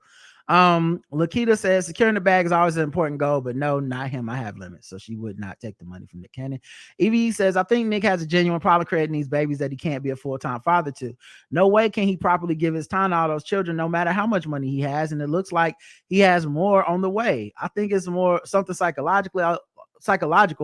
I did hear an interesting story, which is probably BS. It kind of makes sense. He has lupus, apparently, that can cause kidney failure. He may be creating future donors. It's a wild theory, but crazy things have happened. I think Kanye is a lost cause. As long as he is a mouthpiece for white supremacy, there's a dark cloud over his legacy. Nothing he does can surprise me anymore, but like most super coons, they have their Negro wake up moment where they fuck up like OJ, and not necessarily on the scale, but still expect the black community to have his back. When that time comes, I'm gonna be like that Snoop Dogg meme. Who? Yeah, and I think what's funny to me is that he currently does that. That's not even like we need to wait for him to have a wake up call. I want to say literally this week at some point he was making a long ass Instagram post. First of all, most of this nigga Instagram posts are pictures of words. Red flag. Okay, red flag, and that goes for all of y'all, not just Kanye. Mix it up. Take a picture of some ice cream. Take a picture a of a selfie, sign or something. Yeah. If all you got is passive aggressive ass words and poems, red flag. Anyway, but yeah, he was making a post this week about something about how, as a black man trying to get his children from Kim Kardashian, only Candace Owens had his back, and blah blah blah. And yeah, he often uses, I don't know how many times I'll say it, but I thought it was brilliant when I said it the first time, so I'm gonna keep saying it. Kanye West is the racism as Megyn Kelly is the feminism. Like, sir. he brings up race exactly in a way that will personally benefit him. Any other time, he is literally saying the opposite. Like, racism isn't real. Black people need to stop making it up. Shit like that. So yeah, I don't really support that type of logic. And I was talking to Bossy about this like privately, and I'm sure she won't mind me kind of hinting at it, but as a mental health advocate, literally, Bossy Igby fucking invented, like movements and projects around this, and wrote a book, openly talks about bipolar disorder. But I also find a little bit of the mental illness can't do blank thing to be contrived, arbitrary, and it's a way for us to judge people. It's a way for us to feel okay judging people. I agree. Because we don't want to judge people for their mental health issues. So we like to act like that's not what we're doing. But honestly, before Kanye went off the meds, he wasn't talking like this. Correct. And I'm sorry, but there's a clear delineation of, I'm off the meds and now I love white supremacy. Right. Like, not just a joke here or there, and literally the opposite of what he used to rap about. Like, he used to literally rap about race and stuff. And so maybe the whole thing is he was secretly always this weird coon that was rapping about, stuff to help the black community, but he never meant it. And now he's being the real him now that he's off his meds and will never go back on them, and has been wearing MAGA hats and running for president. Personally, my belief is a lot of this shit that is coming out is some form of his mental illness taking over. But the point, the real bottom brass tacks is, it's up to him to manage that shit. Yes, it is. He's chosen not to. Right. I'm not going to be held hostage by him holding himself hostage. Good luck. Hopefully to him and his family and the people that care about him, and getting him, the help that he needs. But I don't need to participate in reacting to everything he does. I don't need to participate in admonishing what he does. Because I think it's obvious that I would admonish who's the person that's not admonishing what he does, right? But clearly this dude has not been in control of himself in a long time and doesn't want to be. And I can't, I can't be upset all the time. I can't keep looking at him and going, he's gonna get it together, or he just knew once he gets on the meds, no, fuck that. And boundaries is part of health. And I think a lot of black people need to draw a boundary with Kanye West and say, just because I care for his music or cared about him as a person, as an artist, doesn't mean I have to do that in perpetuity. Because there's a lot of black people that keep making excuses for the dude. And as far as and by excuses, I mean, when he wore the White Lives Matter shirt, they were like, that's good because he's creating conversation and it's really him being a genius. That to me is a level of weirdness. I don't even acknowledge those people. They're so that's so fucked up. I feel like you're just as much the Candace Owens on his shoulder as anything else. If you're doing let me tell you why what Kanye is doing is great and it's genius. I feel like you might as well be Candace Owens yourself. Until he starts taking care of his mental health, I don't even really want to have a discussion about the dude. All right, let's get to the next thing. The poll. Assuming he pays you, would you have Nick Cannon's baby? Yes or no? No. 27% of people say yes. 73% of people said no. I'm a little surprised by that percentage. I thought it would be less, but I know there are people that think he's attractive. So maybe they're just thinking of that. But I'm just trying to imagine this Hotep nigga being around you for the rest of your life and your kid. Right. Because, he gonna name your kid some wild shit like Royalty, Ebony Coffee Cannon. And then you're gonna be like, okay, I guess I'm one of these people now. you're gonna be looking at him like Renee was looking at her husband when he said Joffrey. Yeah. Like what? Assuming he pays you, would you have Nick Cannon's baby? Yes or no? On Anchor, 17% yes, 83% no. Of course, they don't need the money, so that's pretty obvious. Episode, the comments on our episode on YouTube. Lily Sweet 098 says, "I'm with Karen. Season 9. I know fashion shows display their fall, winter, and spring, summer clothes, but never have I heard it labeled with numbers. Okay, I'm not the only one. I was like, what's happening here? Must be Kanyeing per usual, extra for no reason. Anyway, I enjoy y'all's podcast and topics. I listen to them all, but my fave is Them Thrones recap. Thumbs up. Also, Karen's laugh tickles me so much that I end up busting out laughing. Enjoy you guys. Thank you. Saf says, I had no comment regarding Kanye because I've been done with him for a while now, but my husband is one of those who thinks he's a genius. Oh, my husband's from the south side of Chicago, so I guess he means something different to him. We constantly go back and forth regarding all the stupid crap he does. My husband always has an excuse, but this time crickets. When I saw him in the White Lives Matter shirt, I immediately sent it to my husband, expecting an excuse, but nothing. For once, my husband couldn't say anything. I think Kanye has sold his soul for money, but it's hurting the black community in the process, and he doesn't care. I don't know if he will ever lose his diehards, but I think he lost those who were hoping to get him back to the rapper celebrity person they fell in love with by doing this. Yeah, and I think it was a slow process. It's one of those things where at first a lot of people say, okay, and then it just kept happening and happening and happening. And slowly people are like, okay, this isn't fun anymore. This isn't a good time anymore. The things that you are putting out, I don't vibe with. And I think slowly a lot of people have kind of quote unquote left the fold. You know, you still gonna have the hardcore people that's arguing, but a lot of people go like, I'm not arguing with you. I'm not, bringing these things up because, deep down inside, a lot of people are hurt. And the people that are actually coming out, it's more people coming out in anger because they're mad and hurt and disappointed in his actions more than anything else. And they don't know how to express that. Well, they're losing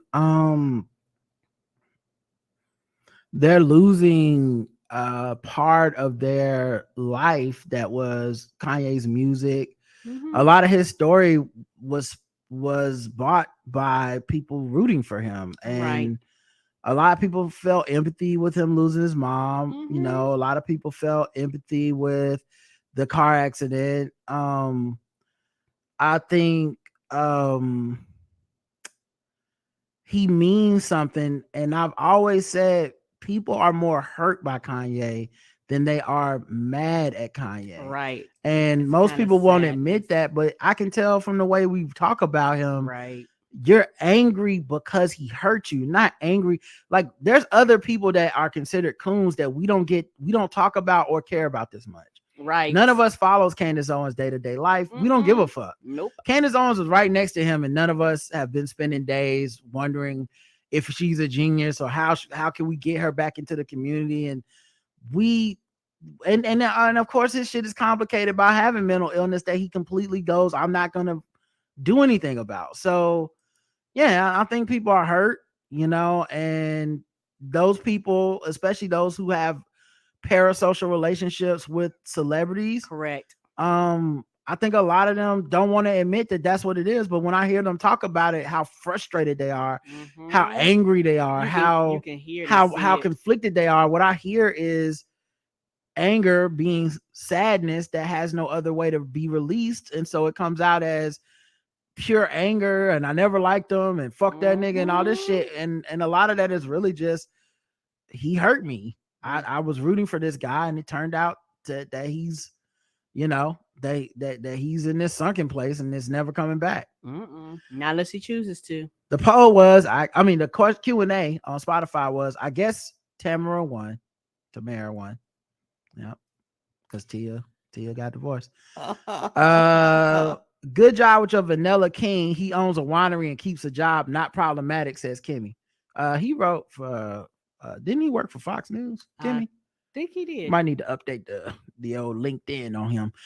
Shay Bay says white people don't believe in divorce. Oh no! Aaron says Tamaga won. No, not Tamaga. Oh, no. Lee says, damn, the racist in me wants to say the other twin won't make it either, and she'll be able to write a book about her divorce. And Jane says, well, actually, he wrote a quote, and I can just play the quote from our sounds if it'll fucking come up here. How is this not working? Of course, it's gonna make me look stupid now. Any other time you'd have clicked on it, you wouldn't have had no problem. Right? This is pissing me off. It's a conspiracy against Rod. Let me go see if I can, let me see if I can go back and do it. Okay, what about now? All right, cool. Well, I can't find the sound on the soundboard, so oh shit, did it disappear? No, it's there. It's just the search function isn't working for some reason. Oh no! Yeah, it just is hating on your boy. Maybe I close it and open it again. Oh, great! Now Windows Explorer doesn't want to open anymore. This wouldn't happen if I had a Mac. I guess TPS was right. I guess I get right. I guess the Mac people was right. See. Anyway, Step the game up, Rod. The quote that he wrote. I'm just closing and opening it back up. But the quote that he wrote was oh wait, hold on, it's coming back. Hold on. We might be able to do this, guys. Hold on. Oh, here we go. That took way too long. My reaction is angry, sad, and disappointed. That's my girl. My reaction is angry, sad, and disappointed. She was mad about that KFC. Come on, she will go down in the history books. So I guess it was worth it. Karen loves that, and that's why I waited. All right. Yes, she one of my favorites. That went in the stop it right now. This is stupid. This is absolutely ridiculous. We are adults. This is ridiculous. Cut the crap. That's my other girl. Stop it right now. This is stupid. This is absolutely ridiculous. Get out of here. We are adults. And this is ridiculous. Cut the crap. Yeah, them two, my two white women. That angle was serious. I love that. All right, let's get to it. Ray Ray's kids, 17 fucking comments. Y'all had something to say. Oh Lord Jesus, give me strength to make it through these fucking comments. It's gonna be a lot. And you know these niggas like. So nobody say anything on YouTube, but I did do the YouTube already. No problem. For the other one. No problem. For Beat 'em Up Insurance? Yeah. Okay, no problem. Yep. All right, so Ray Ray's kids, episode 2613. Sasha Pierce says, y'all had me cracking up before I even hit play. Think I woke my husband up cackling at the episode title. Kudos. Thank you. Sean says, great title, great cover image. I'm really looking forward to the rise of Allison, Ain't Shit Progeny, Aegon Weinstein, Helena Lovegood, and Amon Dahmer. None of them would be half the king their father is, and he is literally half a king at this point. Ain't he though? Ain't he? Then you have Ray Ray's Ain't Shit Progeny, Jace E. Penny, Luke with the one eye I left you, and the one Joffrey who hasn't been killed at a wedding. They aren't. No, not yet. Yeah, we're gonna see. It's some more weddings and funerals in the future, so we'll see. Yeah, that baby is not long for this world. Mm-mm.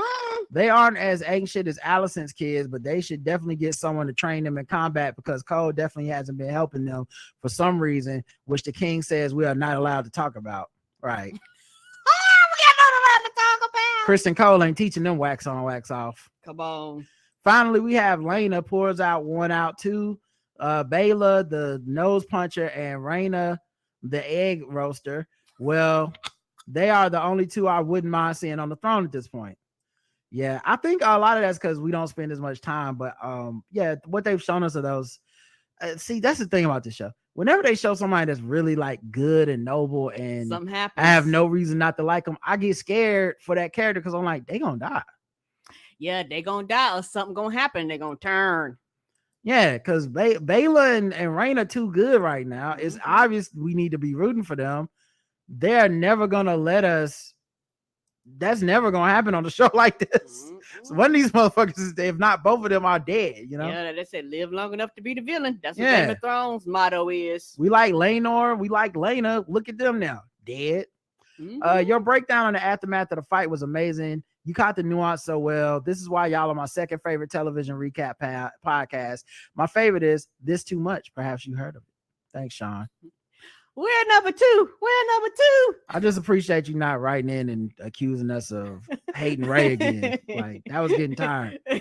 Justin says Corliss is sexist as shit and would never let his granddaughter take his seat. He said as much when he said something to the effect of blood isn't remember, only names are.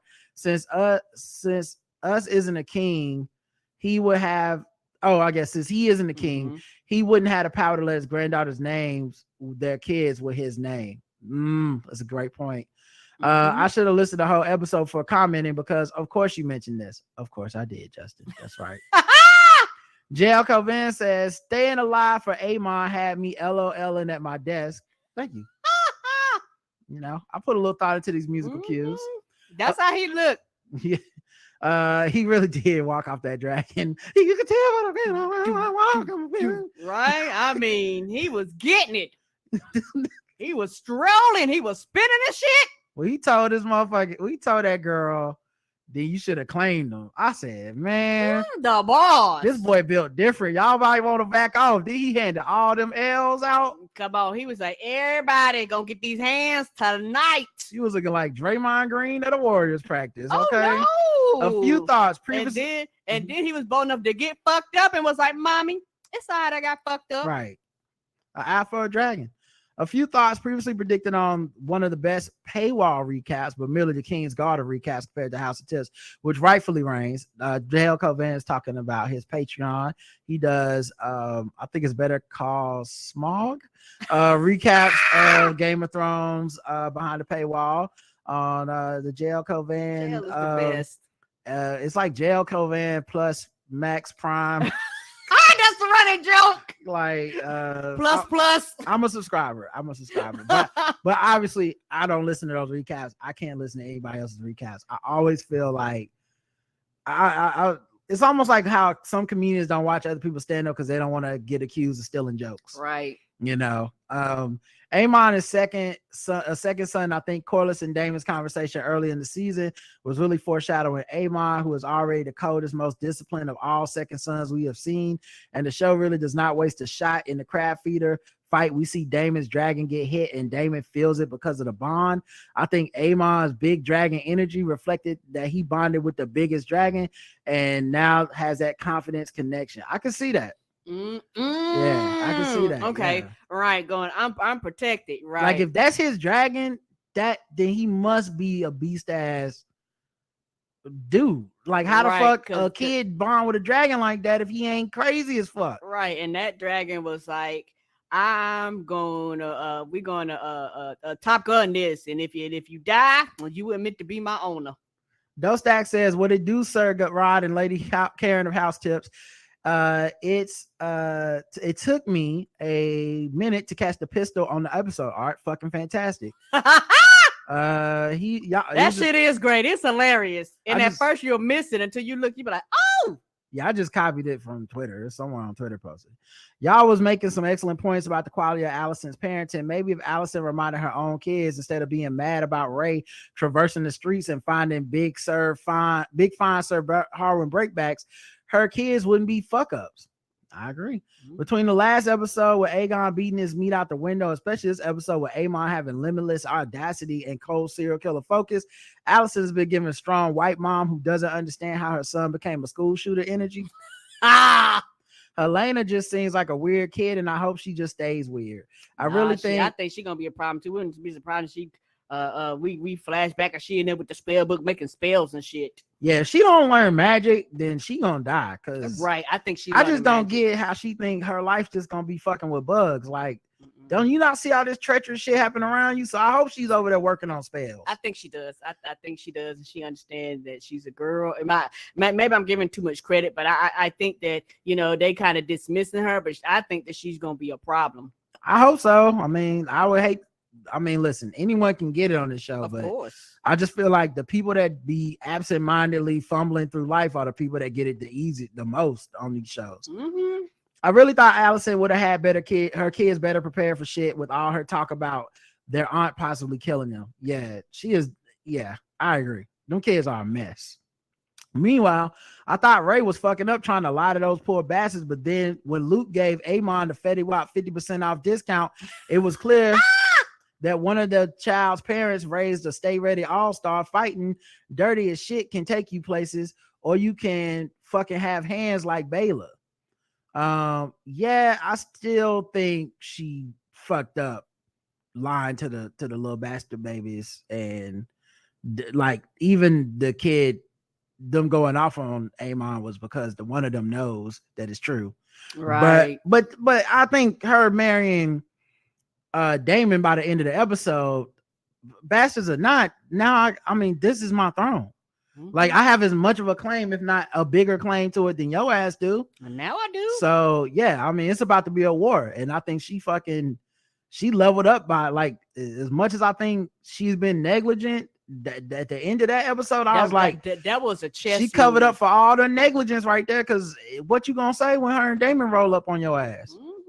I love this show. I love that this show has more complicated characters than the original, partially because I think it makes a wider story possible. It ain't just the standard good guys, the Starks versus the standardish villains, House Lannister, where all the subversion is the good guys constantly losing, but the other more nuanced characters are dope because they can all be messy as hell across the fucking board. And I love y'all recaps because y'all here for the mess and to watch the greatness unfold. That last sequence was like watching Kansas City and Buffalo in the playoffs last year. Fuck picking a side because that was a special battle. It was like everyone agreed if someone else goes low, they're going to hell. Fucking amazing. Peace. Yep. That's why when you put like this, you get us. That's why we're here. I see you understand. Yep, I agree. Alice writes in, man, watching the sex/wedding scenes with Rhaenyra and Damon was kind of like watching Dr. Pimple Popper. It's somehow really satisfying, even though I'm having dry heaves. This show got me in a chokehold. Thanks, Rob, for helping me endure it with all the hard work you put into this podcast. Keeping all these bad kids' names straight is especially helpful. Oh, thank you. You have to pull up a document. He's the one to do the research with the family trees. You have to pull up a document when we do the show so I can remember which one of these motherfuckers is what name. It doesn't help that the Targaryens like that AE in everybody's name, and then they like the Ray and the Vis over and over again. It's like, damn, I got to keep coming up with names for these little niggas. Shannon says, hey, Rod and Karen, I'm enjoying your podcast, and while I haven't read the books, I have skimmed the wiki, especially after a character dies, to see how the stuff in the book has been adapted. I was so surprised that Corlys was the one who stood behind those white babies and said, them's my kins. I was sure he was going to reject those boys, and Rhaenys was going to accept them. I agree with Rod that there may have been some misogyny in him not wanting the Driftmark throne to pass to the girls, but I was also listening to the official podcast, and one of the hosts said maybe Corlys accepting Jason Luke was his way of accepting that Laenor was gay, so I'm going with that because it makes me feel better. First of all, don't be bringing up these other podcasts on our show. Fuck them niggas.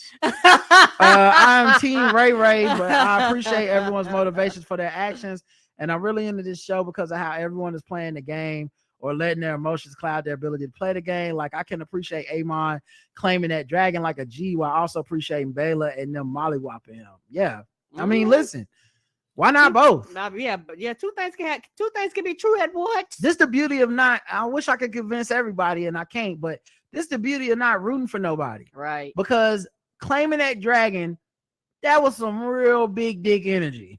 That was some gangster shit. Nigga went over there to the biggest dragon that was grieving, just lost his rider, and was like, you mine now. Come on, we going home. And it was like, okay. And then walked in there and got his ass jumped by his kin while talking mad shit to them, by the way. Shit. And low he key deserved that ass whooping. Low key winning the fight until he got his eye. Like, he was whooping their ass. Like I said, it like Shredder versus Ninja Turtles. First they fucked up because at first they was lining up like they was fighting Bruce Lee. I told you one by one, like they do in the old school kung fu movies. And then when they jumped him, it's like you gotta be willing to kill him. Like y'all was jumping him, but he was still like, long as he was alive, he was gonna get up and whoop their ass. And boy, thank God somebody had some dirt and a knife, because I think he was about to brain some people.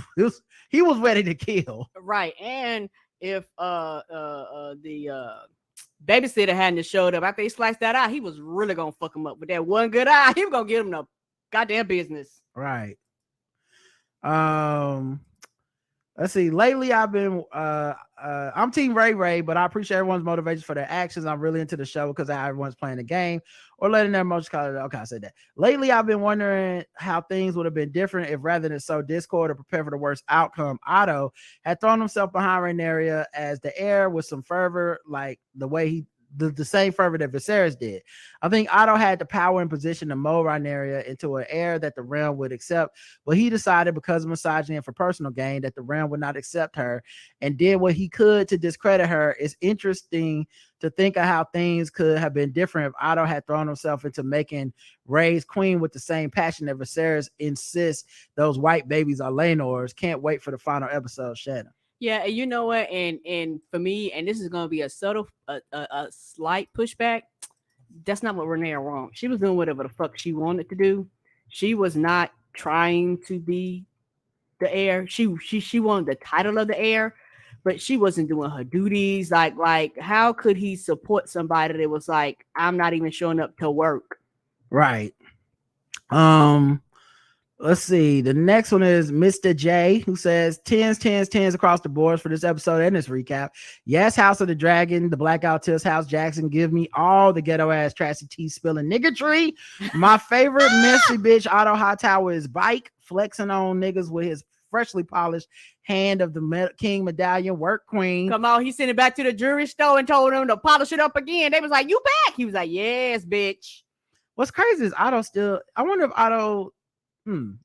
I wonder if we'll see if Otto ever gets another wife or a lover or something. Because that'll be that man ain't had. It's like his wife died and he's a confirmed bachelor for the rest of his life. It's been over 10 years. Oh, it's about that throne. Ain't nobody got time for no other shit. And speaking of queens, my good sis Allison has shown us that she will cut a bitch, serving on-site realness, nothing but respect. 10s across the board for you, queen, slaying the house down. No, literally, heads finna be on spikes. Come on. Yeah, I think her unveiling that in front of everybody was the end of whatever this shit where she can pretend that she's above it and she just gonna secretly be bitching to Kristen. You're in the game now. You're in the game now. And that's the real you. Like, congratulations. I hope you stay like that because the thing where you like, woe is me and oh, Rhaenyra, I just don't about how you don't have no power. Yeah, if you're gonna take the throne, take the throne. Yeah, and also I could see this possibly, depending on how down Sir Christian is, causing a divide. You know, Sir Christian is about quote unquote trying to be morally above, but it was one of those things where, you know, his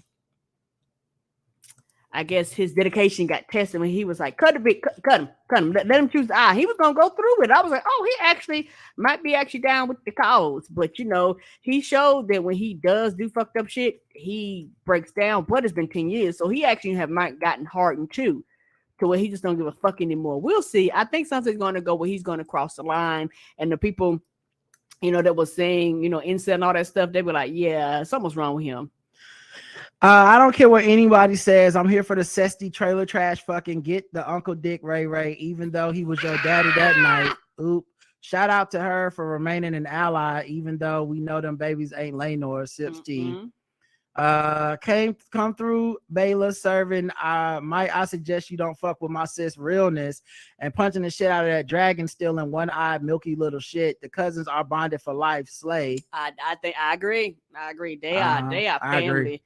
They are like, we are down for the cause. Like when they was holding hands, like, oh, this is gonna be like a relation, like a real bond. Like as they get older, who knows how quote unquote tight them bonds gonna be. But as of right now, they was like, we got.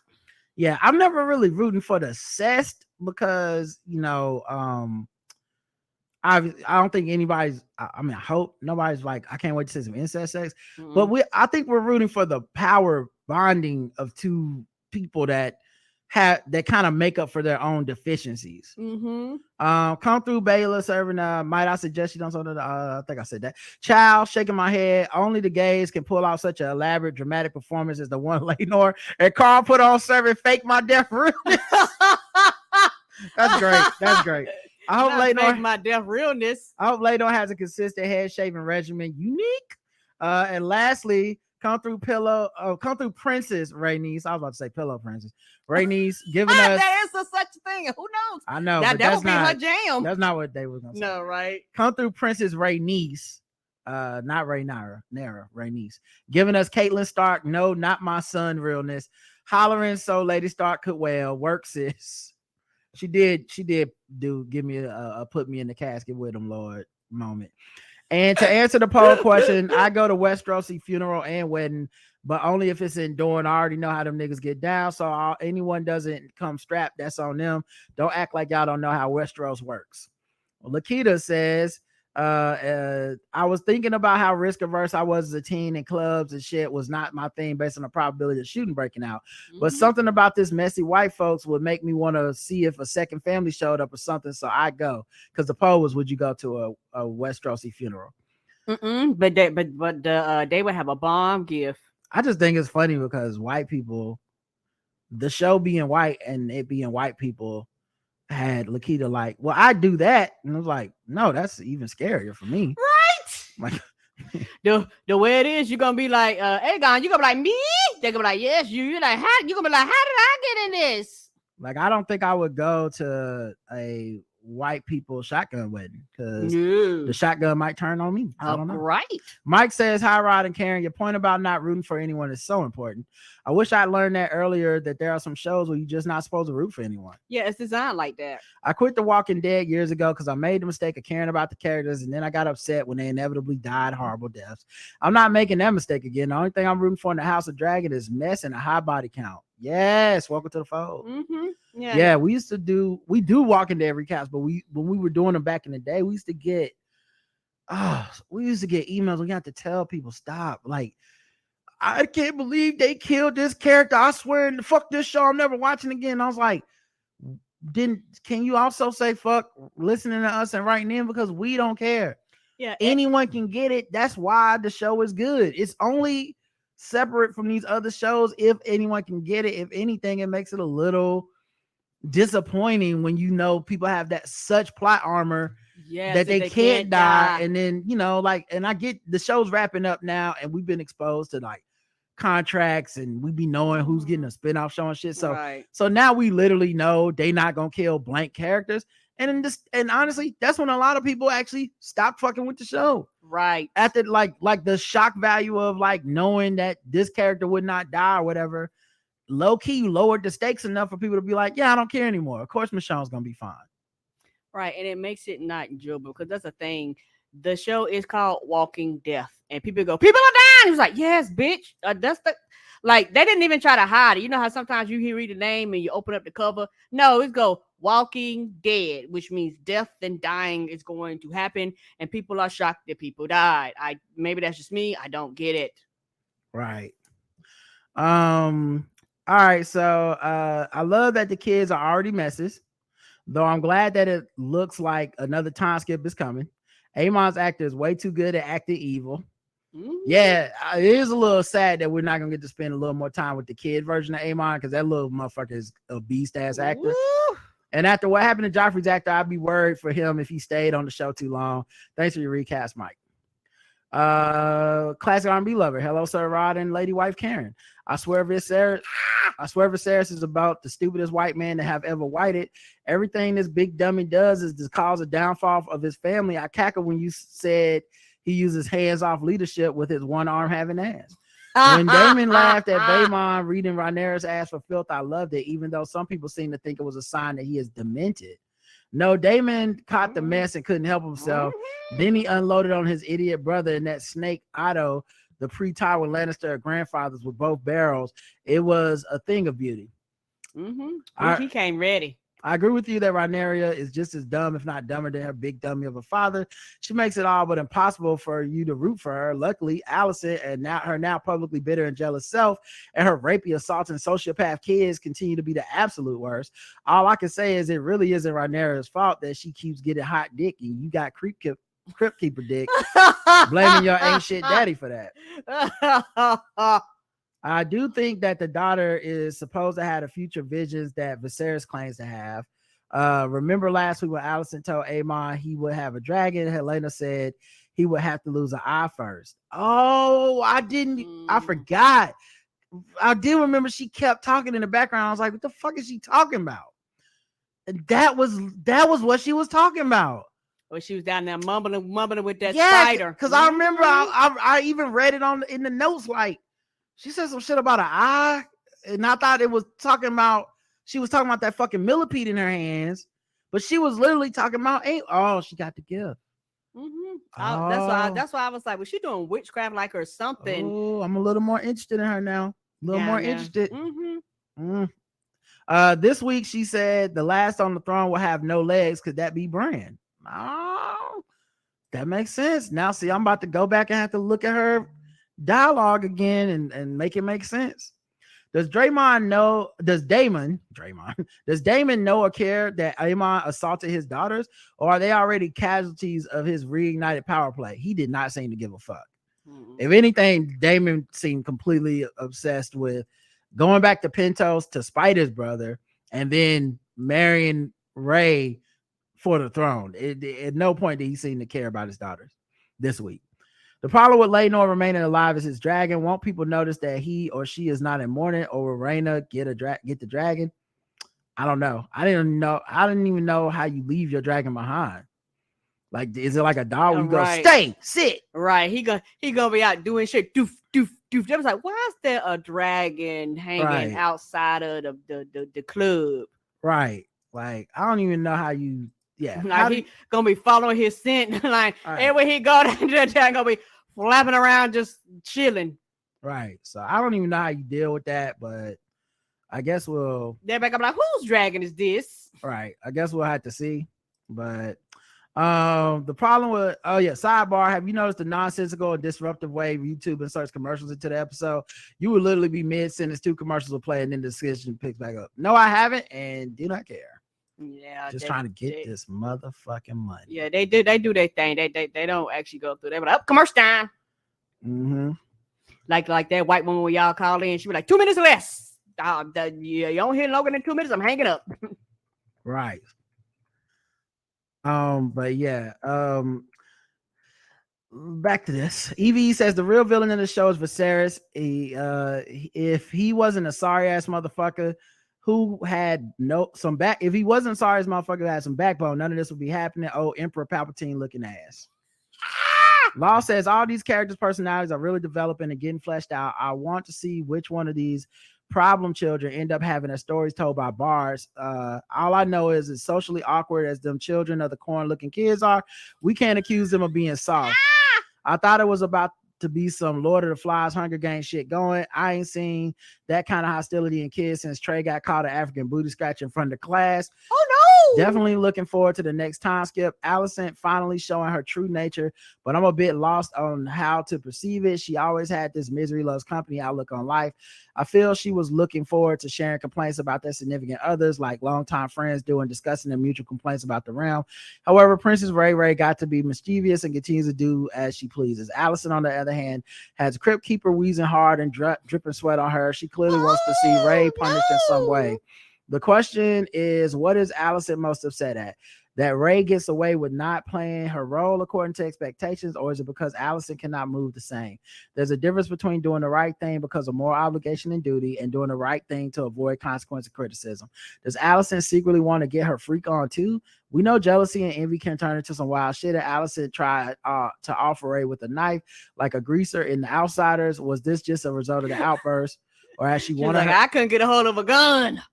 Was this just a result of the outburst, or had she wanted her dead for a while anyway? Stay goldenrod and Karen. Law, I think it's interesting to just paint it as jealousy and her wanting to fuck a bunch of people, but I feel like that's the most basic level of approach to Alicent's character, and it's somewhat humorous, but kind of like a street joke in which it's humorous in that everyone's making the same joke. You see what I'm saying?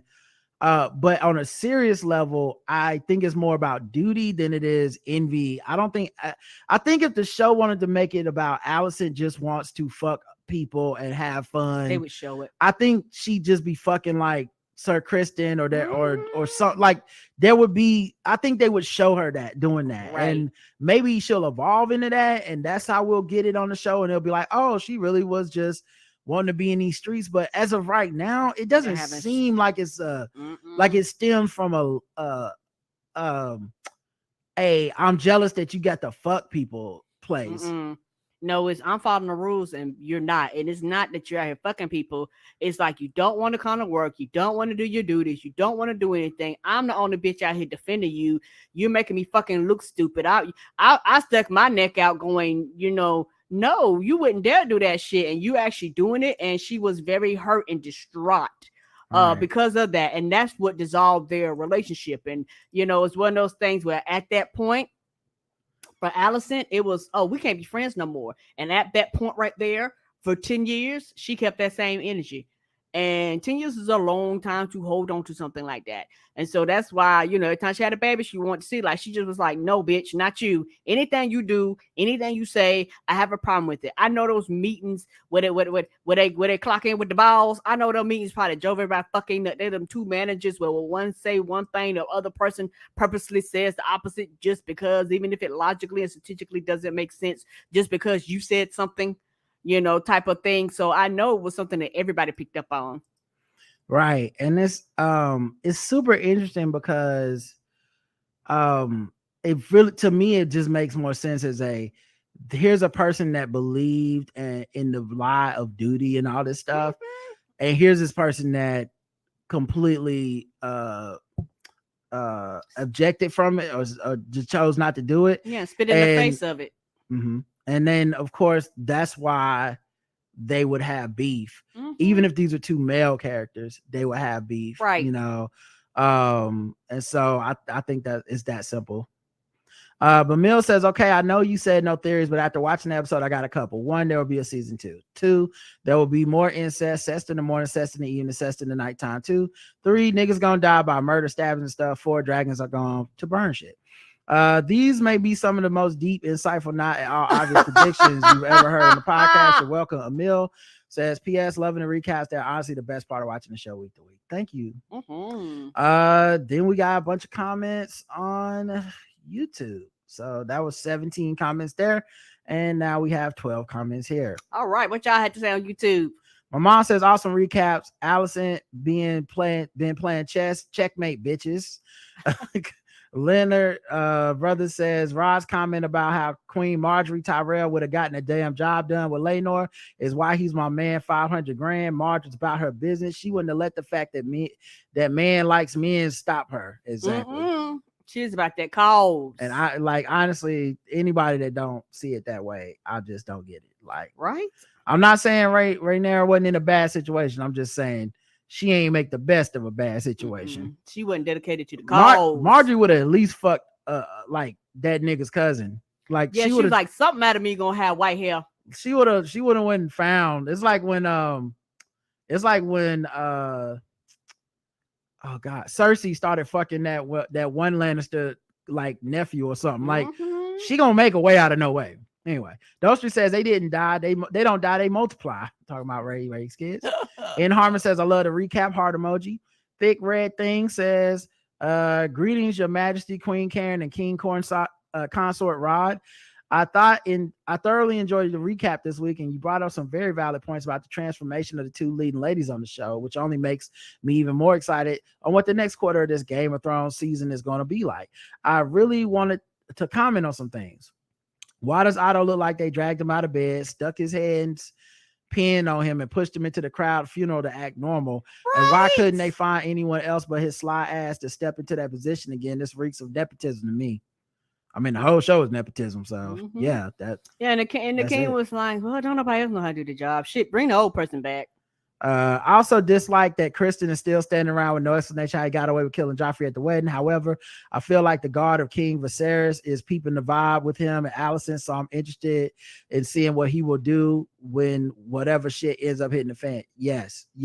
Sir Harold definitely was looking at this nigga like, why are you so pressed?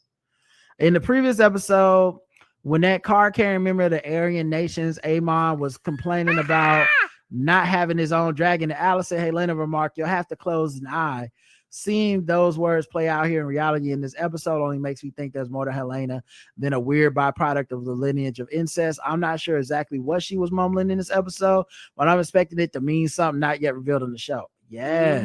Like when she killed that spider, that now I'm like, that must be something. She giving a sneak peek every week. Ain't she though? She done watched all the damn episodes. As for Kristen, she tapping in and she ain't even got to touch the tree. As for Kristen being called to get that boy's eye, I get the impression that him saying that he was Allison's sworn protector meant he wouldn't harm the boy on her behalf. It was like Allison asking him to go beyond his job specifications, and he replied saying, "I know we're short staffed and all that, but that ain't what I was hired to do." Oh, I had to watch it again because I remember him also crossing the room to go get the boy.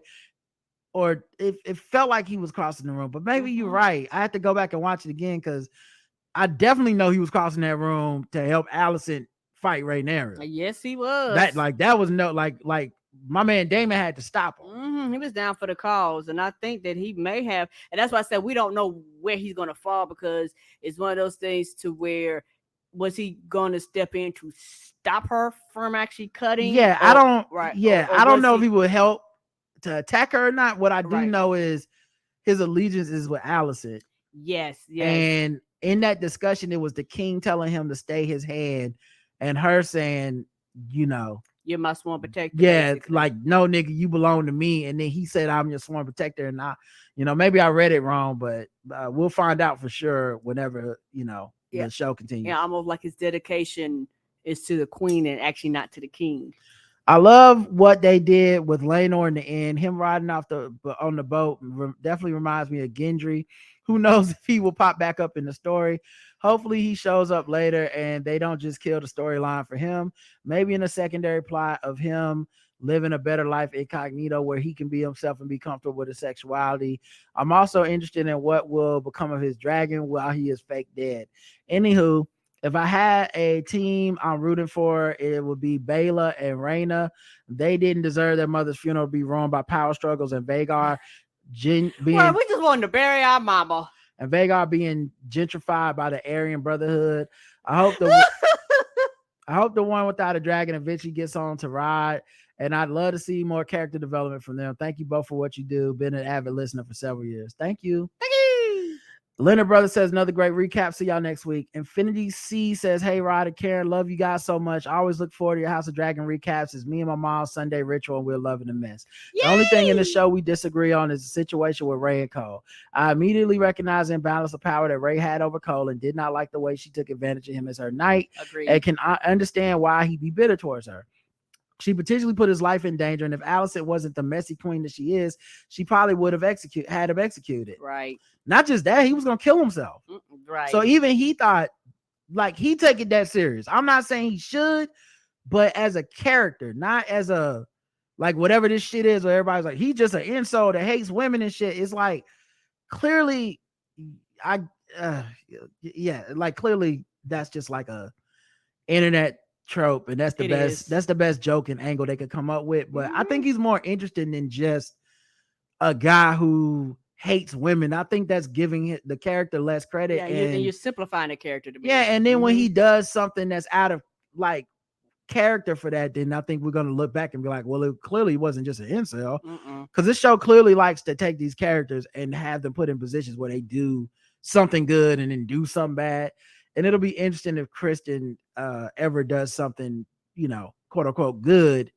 And then we have to be like, well, clearly that his motivation isn't just he hates women. I think that's very oversimplification of what happened. And it's not like he tried to holler at her. She rejected him. And then he decided, fuck bitches, get money. That's not what happened. No, it's not. Anyway, my mom, however, thinks Cole's so bitter because he loved her, but I disagree. Yeah, if he loved her in that way, the show didn't show it. I agree. It didn't show it. They didn't even go on a date. You know what I mean? They went to the woods. He said, listen, you changed my life, but it was not in a sexual manner. Yeah. It was like, hey, this is the highest status my family ever had, and I will forever be grateful to you. If anything, he seemed extremely professional at that point. like he wasn't mixing any lines. Mm-mm. Though I do think he cared for her and he did propose. I think it came from a place of honor because, as y'all said before, he actually believes in whatever honor and morals comes from his position, as they showed that on how Right. detailed the undressing of his armor was shot and edited to be gentle with slight hesitation. Had he not cared, he would have easily tossed the cape and armor aside and said, fuck a job. Yeah, I think, yeah, he even says basically he's only, I mean, it wasn't even a very romantic proposal if you think about it. Mm-mm. He was only really proposing to make right what he thought she did wrong. Agreed. And he was thinking like, well, if we were to be married, it would make an honest man of me and you as a like, I won't be like I sullied the princess, and we can run off and be together and just leave this behind because clearly they're gonna kill me. And she basically hit him with the, I just wanted some dick, dog. Calm down. Yeah, And, this is yeah. not that important to me. And he was, he turned into that, how dare you? Right. And then that was the turn. It's all rooted in power dynamics, and I think that is what's lacking with people on Twitter when it comes to the show. Had Ray been a man, Nicole been a woman, people would see it differently for sure. Exactly. Agreed. And that's really the beginning and end of it for me. I don't care what their I don't care what their rationale is. I know these niggas. If you switch the genders, it would be that Ray, let's say R-A-Y, like a man, Ray. Let's say it was a Prince Ray having sex with Christina, the handmaiden. And she publicly said no. And yeah, it would be, people would be like, this show loves rape. Yes, sir. Anyway, love your podcast. Haven't watched a single episode of Game of Thrones or House of Dragons, but still wait for these recasts. These laughs are always much needed from TLS. Thank you. Thank you. Saf says, this episode was a lot. I do have to say that I try not to have favorites on the show, but sometimes it just happens. I'm all in on Rhaenyra, and when she does stupid shit, I yell at the TV, but I root for her, good or bad. Oh, yell at the TV. You about to sound like me, Roger. Be like, you know, we both need to hear this, right? I don't think I wanted a child dead more than I did Chucky from Fresh, but Amon might have the title. I knew that from the episode before last that he was going to get that dragon. I was praying he would have slid all the way off the dragon when it took flight.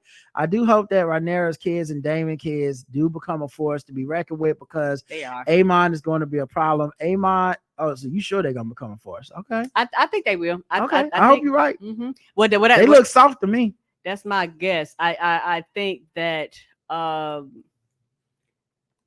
will pass and Daemon, you know, he is a fighter. So I could see him, particularly the boys, being like, hey dog, nope, teaching them high Valerian and all that type of shit. Aemon is his grandfather's grandson. They showed that this episode. Aegon better watch his back. I love how Allison showed her behind this episode. What Rhaenyra said to her about them seeing her as she is, I loved it. I do believe Rhaenyra allowed herself to be cut as icing on the cake. She's not above getting dirty or showing blood to prove a point. Like killing the boar, dripping blood all over, and after giving birth, now this. Also, I have always wanted to say that the reason Sir Criston Cole came off as killing Joffrey unscathed was because Alice had chosen to be Queensguard. The only one who could probably go against her is the king, if Viserys wasn't going against her on that. I hear what y'all saying. I really do. I just think that does not make sense to not show on the show. That's all I'm saying. If that is it, I don't want to assume that, because y'all make it sound obvious. I don't think it's obvious.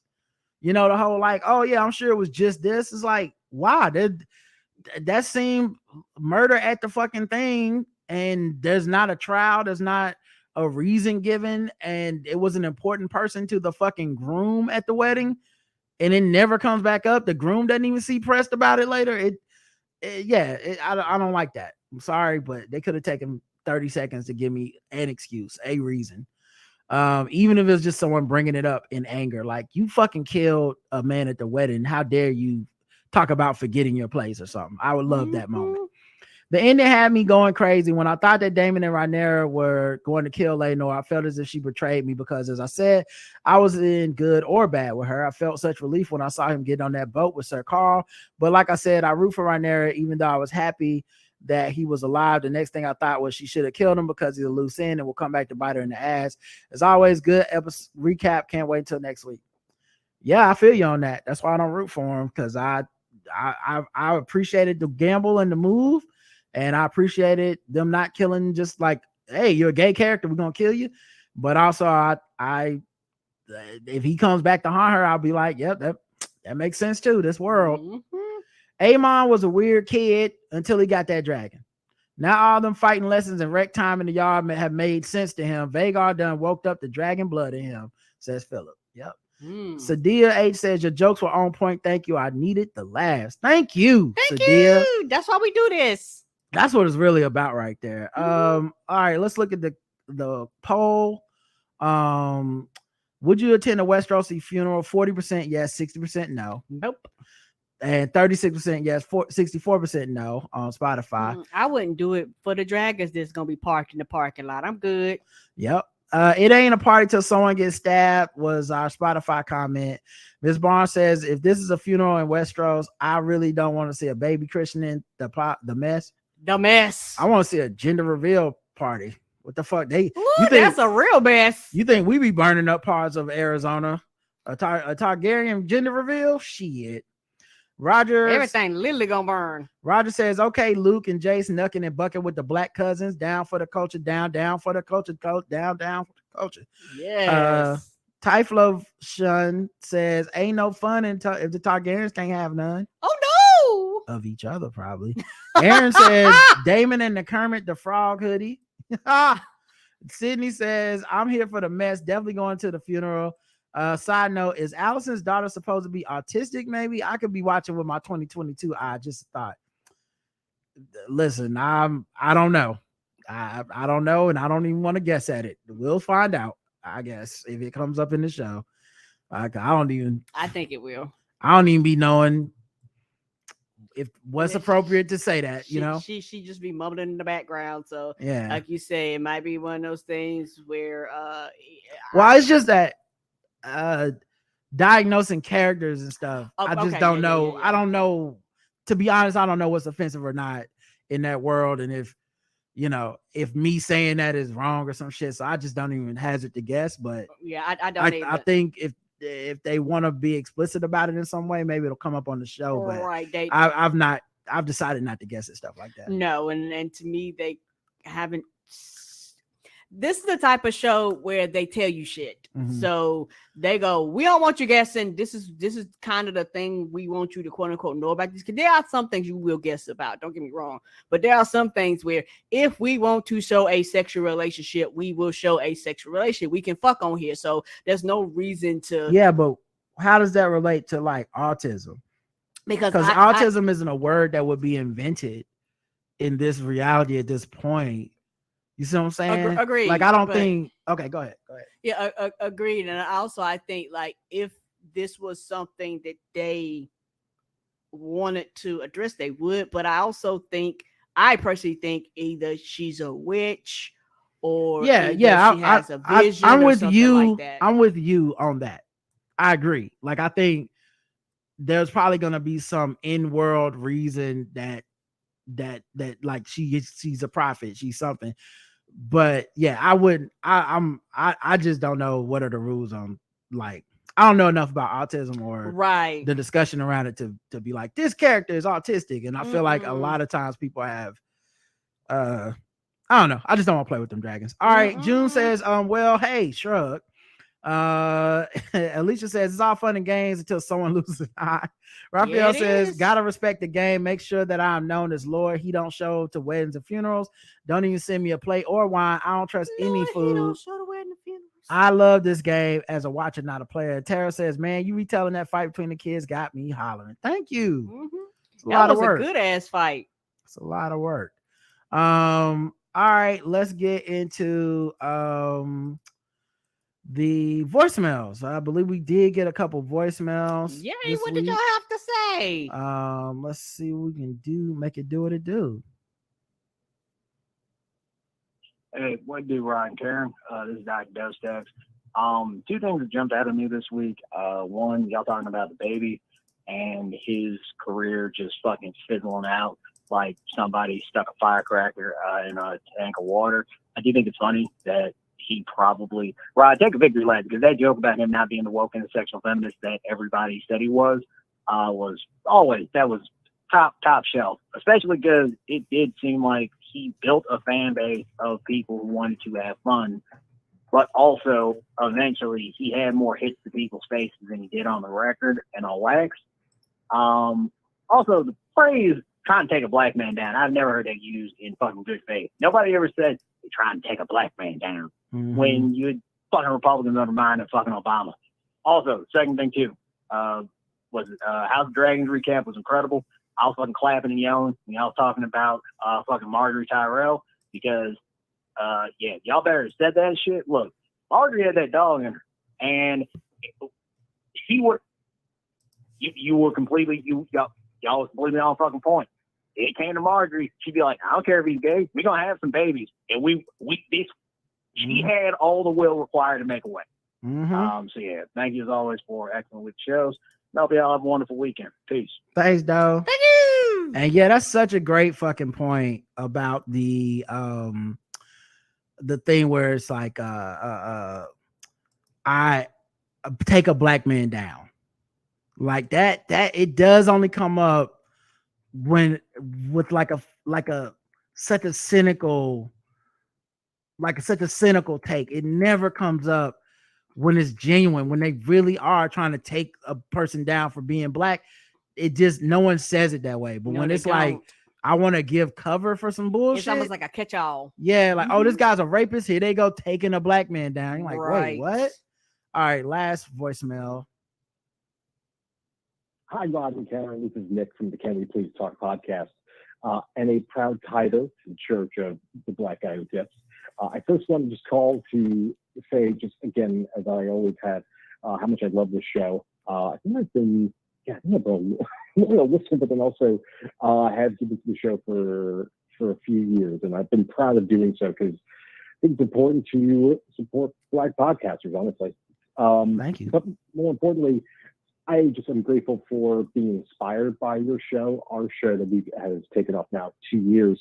One of the things I said to my co-host when we got started was I quoted really what you both have talked about, of the grind of doing a show and the reality of, if you're committing to this, you must stay committed to it. And we have, and now we're going from one episode a week to 2, so we're really proud of that. I just want to say thanks to Rod. You recently liked an episode of our program. That meant a lot, man. Just as I'm a big follower of the work you and Karen do, so to see that on Twitter was awesome.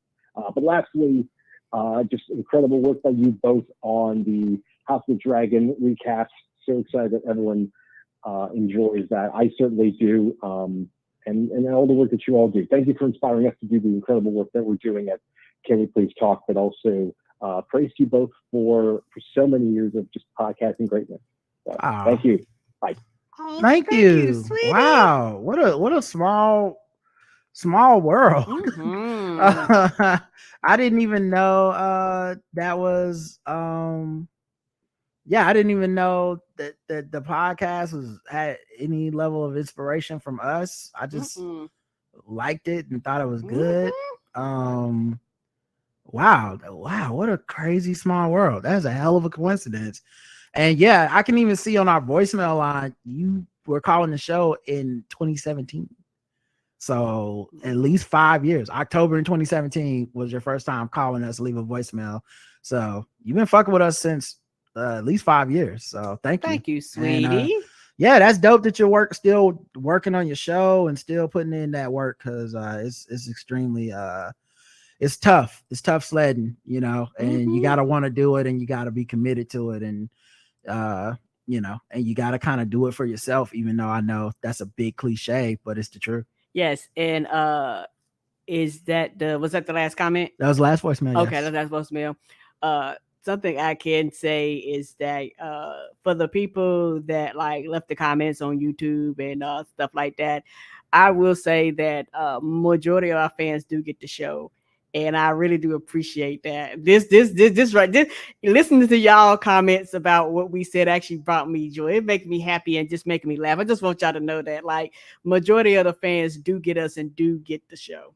Yeah, absolutely, man. Like I said, it's kind of like doing a feedback show is kind of like herding cats a little bit, where you gotta like, hey, this is the kind of feedback we like. And we're training each other, and we're training like, so the way we respond trains the audience. The way the audience responds to us trains us. And so, I hate to be such a stickler about Game of Thrones shit, but we've done this before, and my least favorite part was getting bogged down in the fighting with people over shit we never said. And people bringing conversations from other podcasts and other platforms to us to be like to try to turn our show into that. And you know, the vast majority of people that listen to our Game of Thrones recaps are just people that listen to all types of Game of Thrones content. So we're not special in that way. We're special in the ways that me and Karen make it special, but you know, I don't want to have just the same discussion everybody's having if I can avoid it. All right, emails. Hi, Rod and your lady wife, Karen. I wanted to send a line to thank you once again for pouring great content into my life. Life for me has been a struggle lately. I worked for a single contractor who owned his own business. He died traumatically and unexpectedly, which has left me in quite a bind. Oh, sorry to hear that. One of the things I love about your podcast, you guys are advocates for feeling your feelings and truth. While I'm saddened about the loss of my boss, I'm also angry that his decisions have caused huge obstacles in my livelihood. Listening to your podcast has really helped to keep my mind light and entertained while searching for a new job and getting through each day. So thank you guys for helping with my sanity and for continuing to make me laugh in times of strife and adversity. Love you guys. Thank you, Tiffany. Sorry that happened to you. And yeah, definitely understand that. Let's get Miss Crystal. Miss Crystal writes in, hey, greetings, Rodrin and Karad. Great shows as usual, including both recaps. Y'all hit the references in my head when watching both Atlanta House of the Dragons and more, except for one. There was this Rick and Morty reference I thought y'all would get, but no. The man child put me on to Rick and Morty. I had taken a risque cartoon sabbatical since the man child was verbal. I tried to sneak and watch South Park when he was supposed to have been laying down somewhere, and just like the rustling of candy wrapper, a little kid knows when cartoons is on, and he pop up like a jack of what you watching, mommy. And I've been off that flow for over a decade. Oh man, all the good stuff you've been missing now. Right. You hope you get caught up in some great stuff out there. Wait till you find out about solar opposites. Ooh, that shit is flames. During the Pangea, the boy and I had made a pact to watch Rick and Morty together because I'm trying to be there to interject teachable moments, temperature checks, be a good parent, unlike Allison with her pervert. Full thing. Pervert, psychopath, improperly trained witch who about to be in that dark magic. But of course, the little big Nig started watching without me, so he felt like throwing me a bone and started watching with me. And we saw the episode where they were slut shaming the dragons for soul bonding with multiple people. Oh, the slut dragons. Love the slut dragons episode. But when that white-headed, one-eyed, little-livered white dragon pirate future serial killer started creeping up on that dragon, I was about to more disappointed with Vagar than Amar. I said, you slut. That wizard in Rick and Morty was right about them slut dragons. Banish Vagar. And they soul bonded. That's a good reference.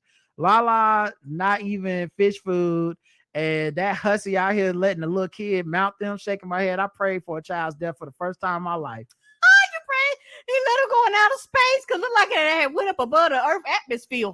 First of all, it's a goddamn lie. I know you prayed for Joffrey's death in the first Game of Thrones, so don't come up here with no lies. I think that was the old episode. That was an old episode, and y'all probably forgot about it. But the North remembers dragon sluts like Vagar. Until you do right by Lala's baby, everything you do will crumble. I know we're not supposed to put in our opinions like that, but I was hoping y'all would catch the reference because I had that laugh on the ready, but Laughgasm was denied like Allison with the Crypt Keeper. Love y'all so much. Mwah. Hugs, kisses, Miss Crystal. Well, what's funny is in my first draft of writing about it, I think I had something about the slut dragons, but it just didn't make it to my show draft. I thought that was too obscure of a reference to really put in there, so I just took it out. But the universe provides. We still got to talk about it because you wrote in. Julie says, greetings, Maros. You two had me crying laughing over this week's recap. Chef's kiss for that and the pumpkin spicy. What we ain't fitting to do on this recap show, especially when we working like Jamaicans out here in these podcast streets. Rules of engagements. Exactly. Some other, I mean, how long is this so far? This has got to be, we're at 2 hours and 18 minutes. Yeah, over 2 hours. Literally, we've, counting these emails, we probably had 50 comments of just House of Dragon. Yeah, y'all had a lot to say. So I don't think, it's wrong to be like, hey, this is the kind of feedback we don't want to have. We're going to talk because we're giving our time and we're not rushing through the shit and being like, oh, I'm going to just skip over this. Somebody already said this. So I feel like, if we're doing that, the least we can do is be like, hey, we don't want to talk about this. We don't want that. Yeah, we're not here to argue.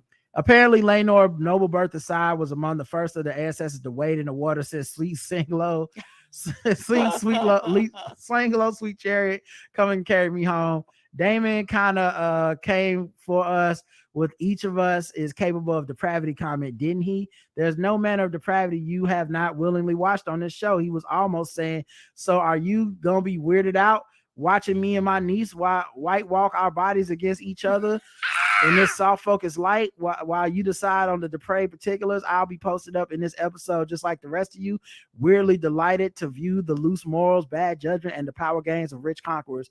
Also hear him saying, yeah, I can see that. Apart from having her feelings decimated, that not even her chosen sworn protector would cut a child's eye out for justice on her behalf. Allison, oh hell no moment really seemed to be what Rhaenyra said, thank you, Father, after Viserys ends the proceedings. Yes. I think that's what sent her over the edge, right? Yes, because she's like, he has chosen me. It felt like the ultimate confirmation that nobody has ever been on her side, which was her trigger to pull a dagger. At least that's what I imagine she wrote in her diary of a mad white woman. Side note, the symbolism of the dagger permanently cutting ties between them being pulled from Viserys' radioactively decaying body was a nice touch. That look of respect Damon had when Aemon told his mother, don't cry for me, because I only need one eye to ride a dragon, had me wondering if we missed something in the time jumps. Is there some stolen moment where Allison and Damon hook up, have a son, and give him the slightly less obvious name Aemon? That boy is cut from the same chaotic, unpredictably cruel, and conniving cloth. Y'all, he took stitches to have his face without nary a pediatric dose of milk of the poppy and did not even flinch. Yeah, he's a monster. He is a champ. I can't wait to see what this boy. He was like, I am focused. Honestly, God, I ain't been this excited since LeBron James in high school. This boy is gonna take over the league. Yeah, he fucked around and was the MVP of the episode. Like, I'll be so disappointed if he goes out like Felipe Lopez. I don't think he will. This motherfucker right here got that Targaryen blood, and that's the thing. Targaryen blood, Rhaenyra came from Viserys' penis too.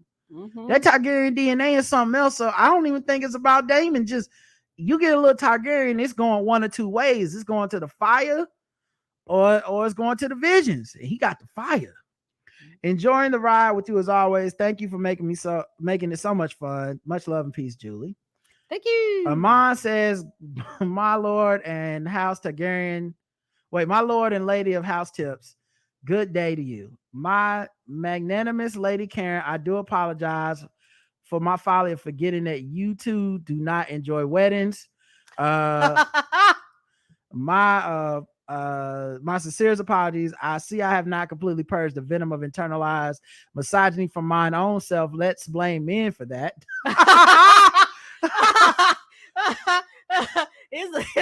It's just one of those things where, particularly as I've gotten older, like I said, it's just more convenient to be like, here is a gift and let's keep it trucking. Right. For you are not just a black guy who tips, but black people who tip. Rod, you asked if I was racist towards white people. 'Tis impossible. I'm black, so I sent you $16.19. I don't think I got the check, sis. I'm gonna go look, but I don't see the money. So until then, you racist. Yep. Appia's money is real. Yeah, till I see that PayPal receipt. Till I see that cha-ching ching. So let me check my Cash App and see. Maybe I missed something. Check the PayPal. Maybe they send it on Vimeo. Yeah, I'm on my Cash App. Yeah, still $0 balance on that.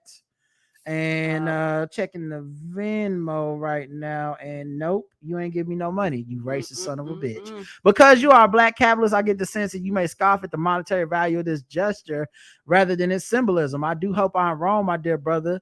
For although white sleep is a hilarious joke, that's exactly how they get you. We must stay woke. While white people are sleeping, their racist white sleep right in our faces. And then she included a Spider-Man wearing a Koofy emoji. Oh no! Takes off Koofy, love y'all. How about House of the Dragons? Not Amon going finders, keepers, losers, weepers. About Vagar, I was rooting for them to beat his ass 4-on-1, and he still got the last laugh. I'll totally agree that boy is going to be a problem. These second sons, shaking my head. I'm glad the show acknowledged that Laenor and Rhaenyra actually tried to have children together, but thank you. And exactly, Marjorie was a real one. Just like I said last week, and I haven't seen anyone bring this up online. If there's a will, there's a way, and these spoiled ass niggas didn't try hard enough. Agreed. I was left wondering how Laenor's side dick must be to leave behind this dragon sea smoke, but maybe he didn't really have a choice. I do wonder if this will make a problem for Rhaenyra later. Laenor being alive was also the only part of the episode that surprised me. Everyone is acting exactly as I expected them to. Maybe Rhaena will claim his dragon. Maybe. I'm not mad about Rhaenyra finally get. Oh, you know what? Rhaena might be able to claim the dragon too, because they got Dragon Pit at King's Landing and at Dragonstone, and they probably got trainers, and maybe they can actually like give the real training that they gave to her kids. To Rhaenyra's kids to the baby, and she can finally get that dragon. Oh, them girls gonna get dragons. Yeah. The one of them already got them. The one that doesn't have one. Yeah. Oh yeah. Trust they're gonna. Yeah, that baby gonna get a dragon. I'm not mad about Rhaenyra finally getting the Uncle D she always wanted. Oh, also, and Laenor would love that. Laenor would love for one of them babies to have his dragon. He would. I'm mad that she and Daemon were on the beach screwing around. It's a yeast infection waiting to happen. Screwing around while your kids are fighting for their lives. But did you see her face when she finally got that incesty semen all up in her? Clank, clank, locked it down. Yep. She got him. Chained them up. One of the best parts of the episode was Laena's funeral. Her uncle basically hinting that everyone knows that Rhaenyra's kids aren't true Valerians, but isn't that just how black funerals go? It is. Hot tea is spilled. Someone get into a fight. Someone says, "Lord, take me too," aka Laenor wading to the ocean. And one of the raggedy in-laws steals something from the house. Here's my question. Do you now have a funeral for Laenor? And does everybody have to come back? Because I assume we're skipping past that, right? I'm assuming we skip. Like these niggas had a funeral, and then a murder at the funeral, and honestly, it's I would stop having funerals at my house because I can't have a funeral without somebody getting murdered. Y'all can't have a wedding without somebody getting murdered. Everybody get the fuck out. It's a 2-for-1, and my thing is either because it looked like everybody had went home, and I'm not turning back around for this nigga. I'm good. You halfway home, and all of a sudden you get a crow talking about he just died. But like, well, bitch, I'm halfway home. No. Yeah. When the king heads back to King's Landing, you can see. Oh wait, I'm sorry. No, I said it right. Okay, I read it all. When the king heads back to King's Landing, you can see 3 dragons flying. It's nice to know that even that creepy sister has a dragon. Do y'all think that creepy girl might be a seer? Viserys told Rhaenyra in episode 1 and 2 that Targaryens used to have the gift. The things she was saying seemed to touch on the history that Dany said in Game of Thrones. Love y'all, man. Yeah, as someone pointed out, I think clearly we missed that when she's a seer. Chris writes in, what up, Pastor Rod and First Lady Karen? It's Chris from over here in the musicians corner. At some point, we need to discuss the music budget, but that's for another time. The music budget. A while back, I had some really bad relationship experiences. I know as a man, I'm not supposed to admit that it messed me up. According to the new niggas, the podcast mics, I'm a beta male or whatever. Baby, it's okay to be in your fit. Don't listen to them. He's being sarcastic, clearly. That's hilarious. Yes. Anyway, as a result, my anxiety is sky high. It was so bad I couldn't start new things, even if I really liked them. Just stuck in a protective loop. New shows, people, food, experiences were all out of my reach. I couldn't even enjoy my chocolate, awkward comedic goddess Issa Rae get the mahogany yeeks clapped on Insecure, because God knows that show had my anxiety through the roof. So there were a lot of things I meant to get to that I missed out on. But thanks to therapy and you guys, I'm better. So all that to say, all right, fine, damn, I watch a dumbass little dragon show. Lord, LOL, I mean, it's now 75% of feedback show, right? And I can't keep skipping episodes because I need something to listen to in that Soul Crusher warehouse, especially with peak season here. Yeah, I wonder how many of y'all that didn't know about our Game of Thrones recaps were like, why are they so worried about if they're going to cover this show or not? Well, now you know, because it just eats. It's a fucking time eater. It makes everything in our life longer. It's so good, though. I hear you. I'm not complaining. I'm just saying y'all probably thought we was a little like we overreacting. Yeah, y'all do Walking Dead. I mean, I'll just skip them episodes and not, and it's like no, it just gets bigger and bigger, and then it's like no matter the fact that we're like 7 episodes in and we're getting more feedback than before, like it's crazy, because you would think people would be like, I'm sure they got this covered, somebody else gonna write in. Everyone's like, nope, just in case. just in case you missed it, I got something to say. We appreciate it. I hope everybody leaves donations, subscribes, become premium, something. This is work.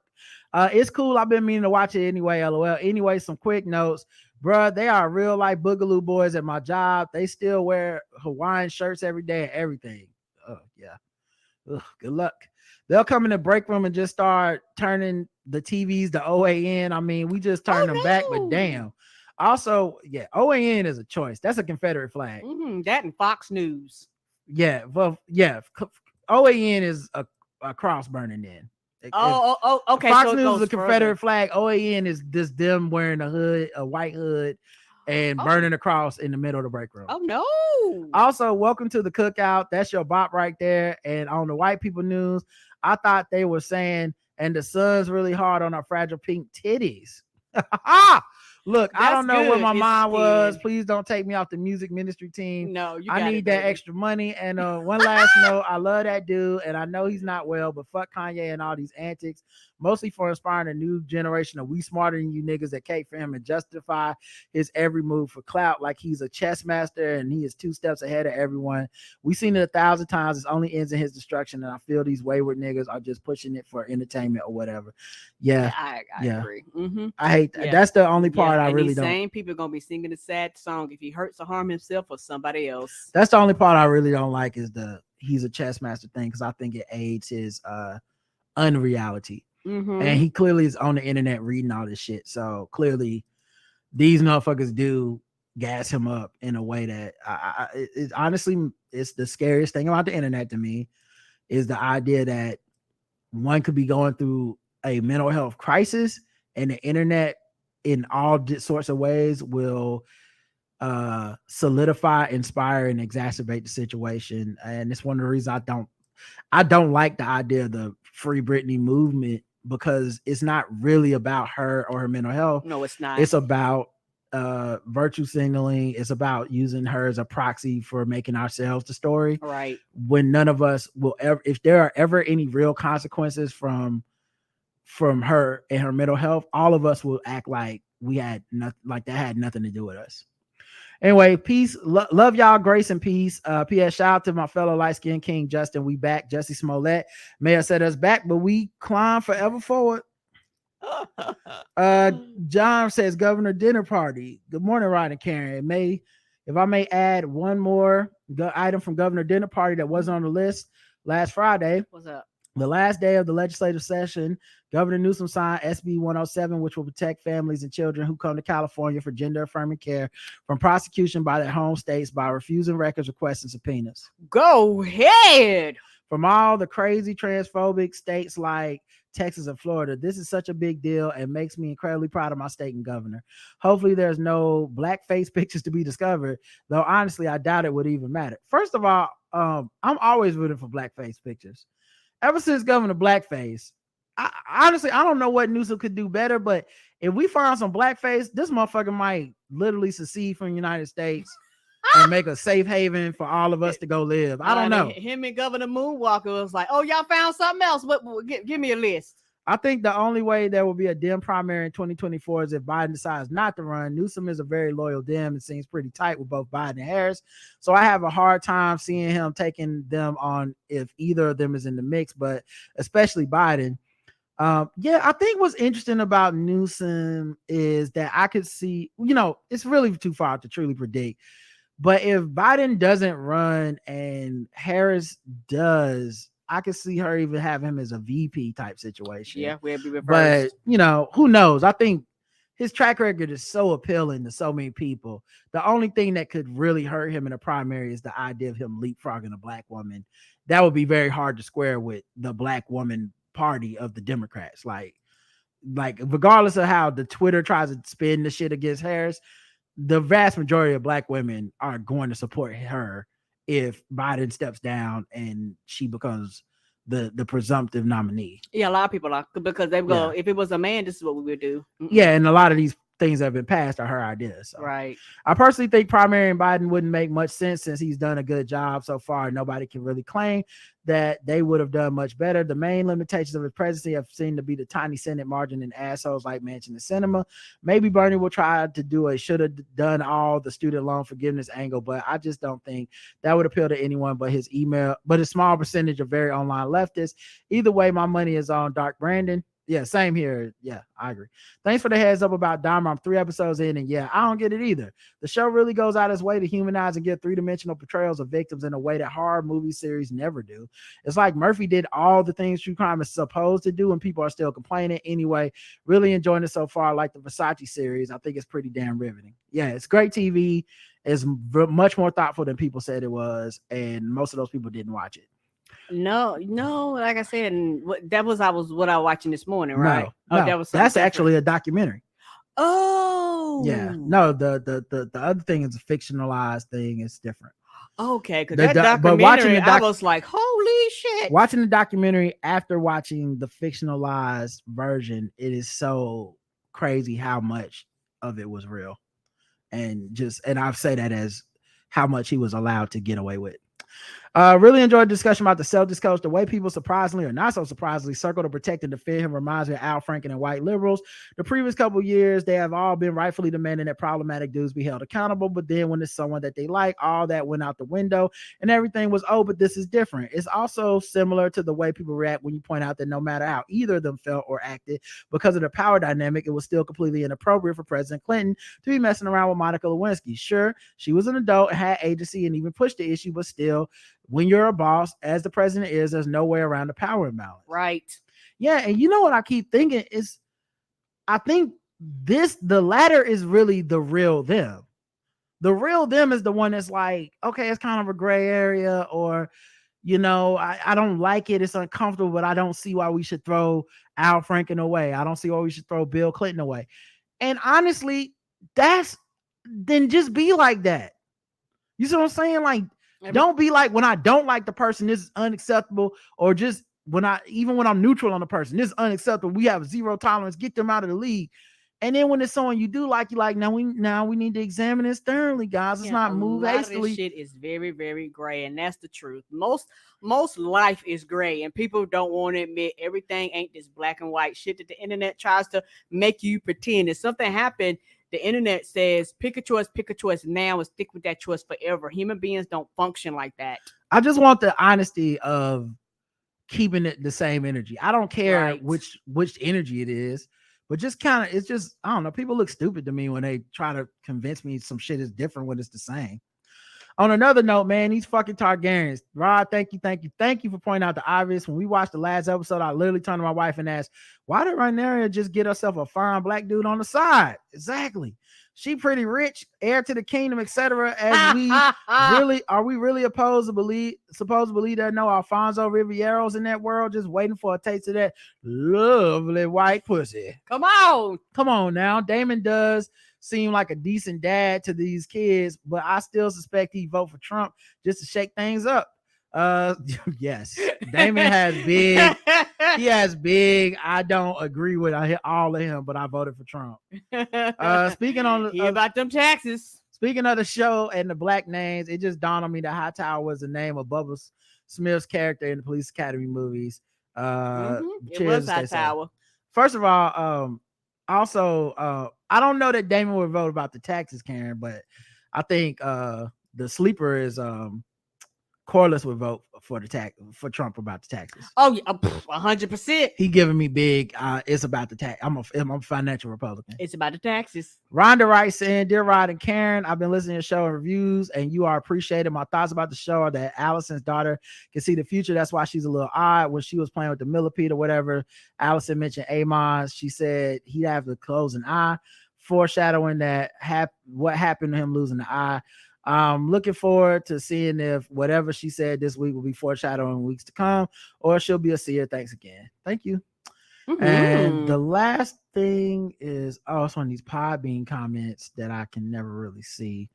Did you find a way to see it last week? Yes, and it takes a while. No problem. I don't know why Podbean make it like that. Why can't you just see it on the site? That don't make sense. I don't know, and I don't know why they do it this way. It was I almost forget how I had to do it to see it. Okay, the Blacklisted. Deja left this comment. If anything, it motivated me to get my ass to the polls with my list of Planned Parenthood supported candidates and vote every single election.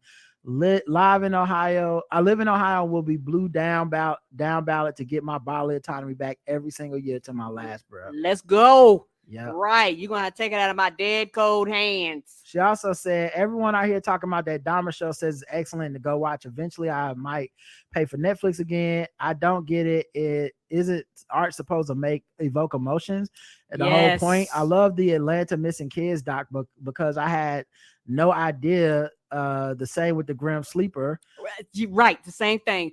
But me and Roger watched both of those, if I'm not mistaken, and I learned so much information because that's the thing. Everybody think they know about the shit when actually, unless you were kind of alive, because I wasn't alive when a lot of that stuff happened. Unless you was alive or you had family members, you actually have no idea. Mindhunter season 2 was also about the Atlanta Missing Kids. If y'all want to see a fictionalized version that does kind of similar to what Dahmer does, really does treat and make it about the humanity of the people that were it doesn't glorify the killer in any way.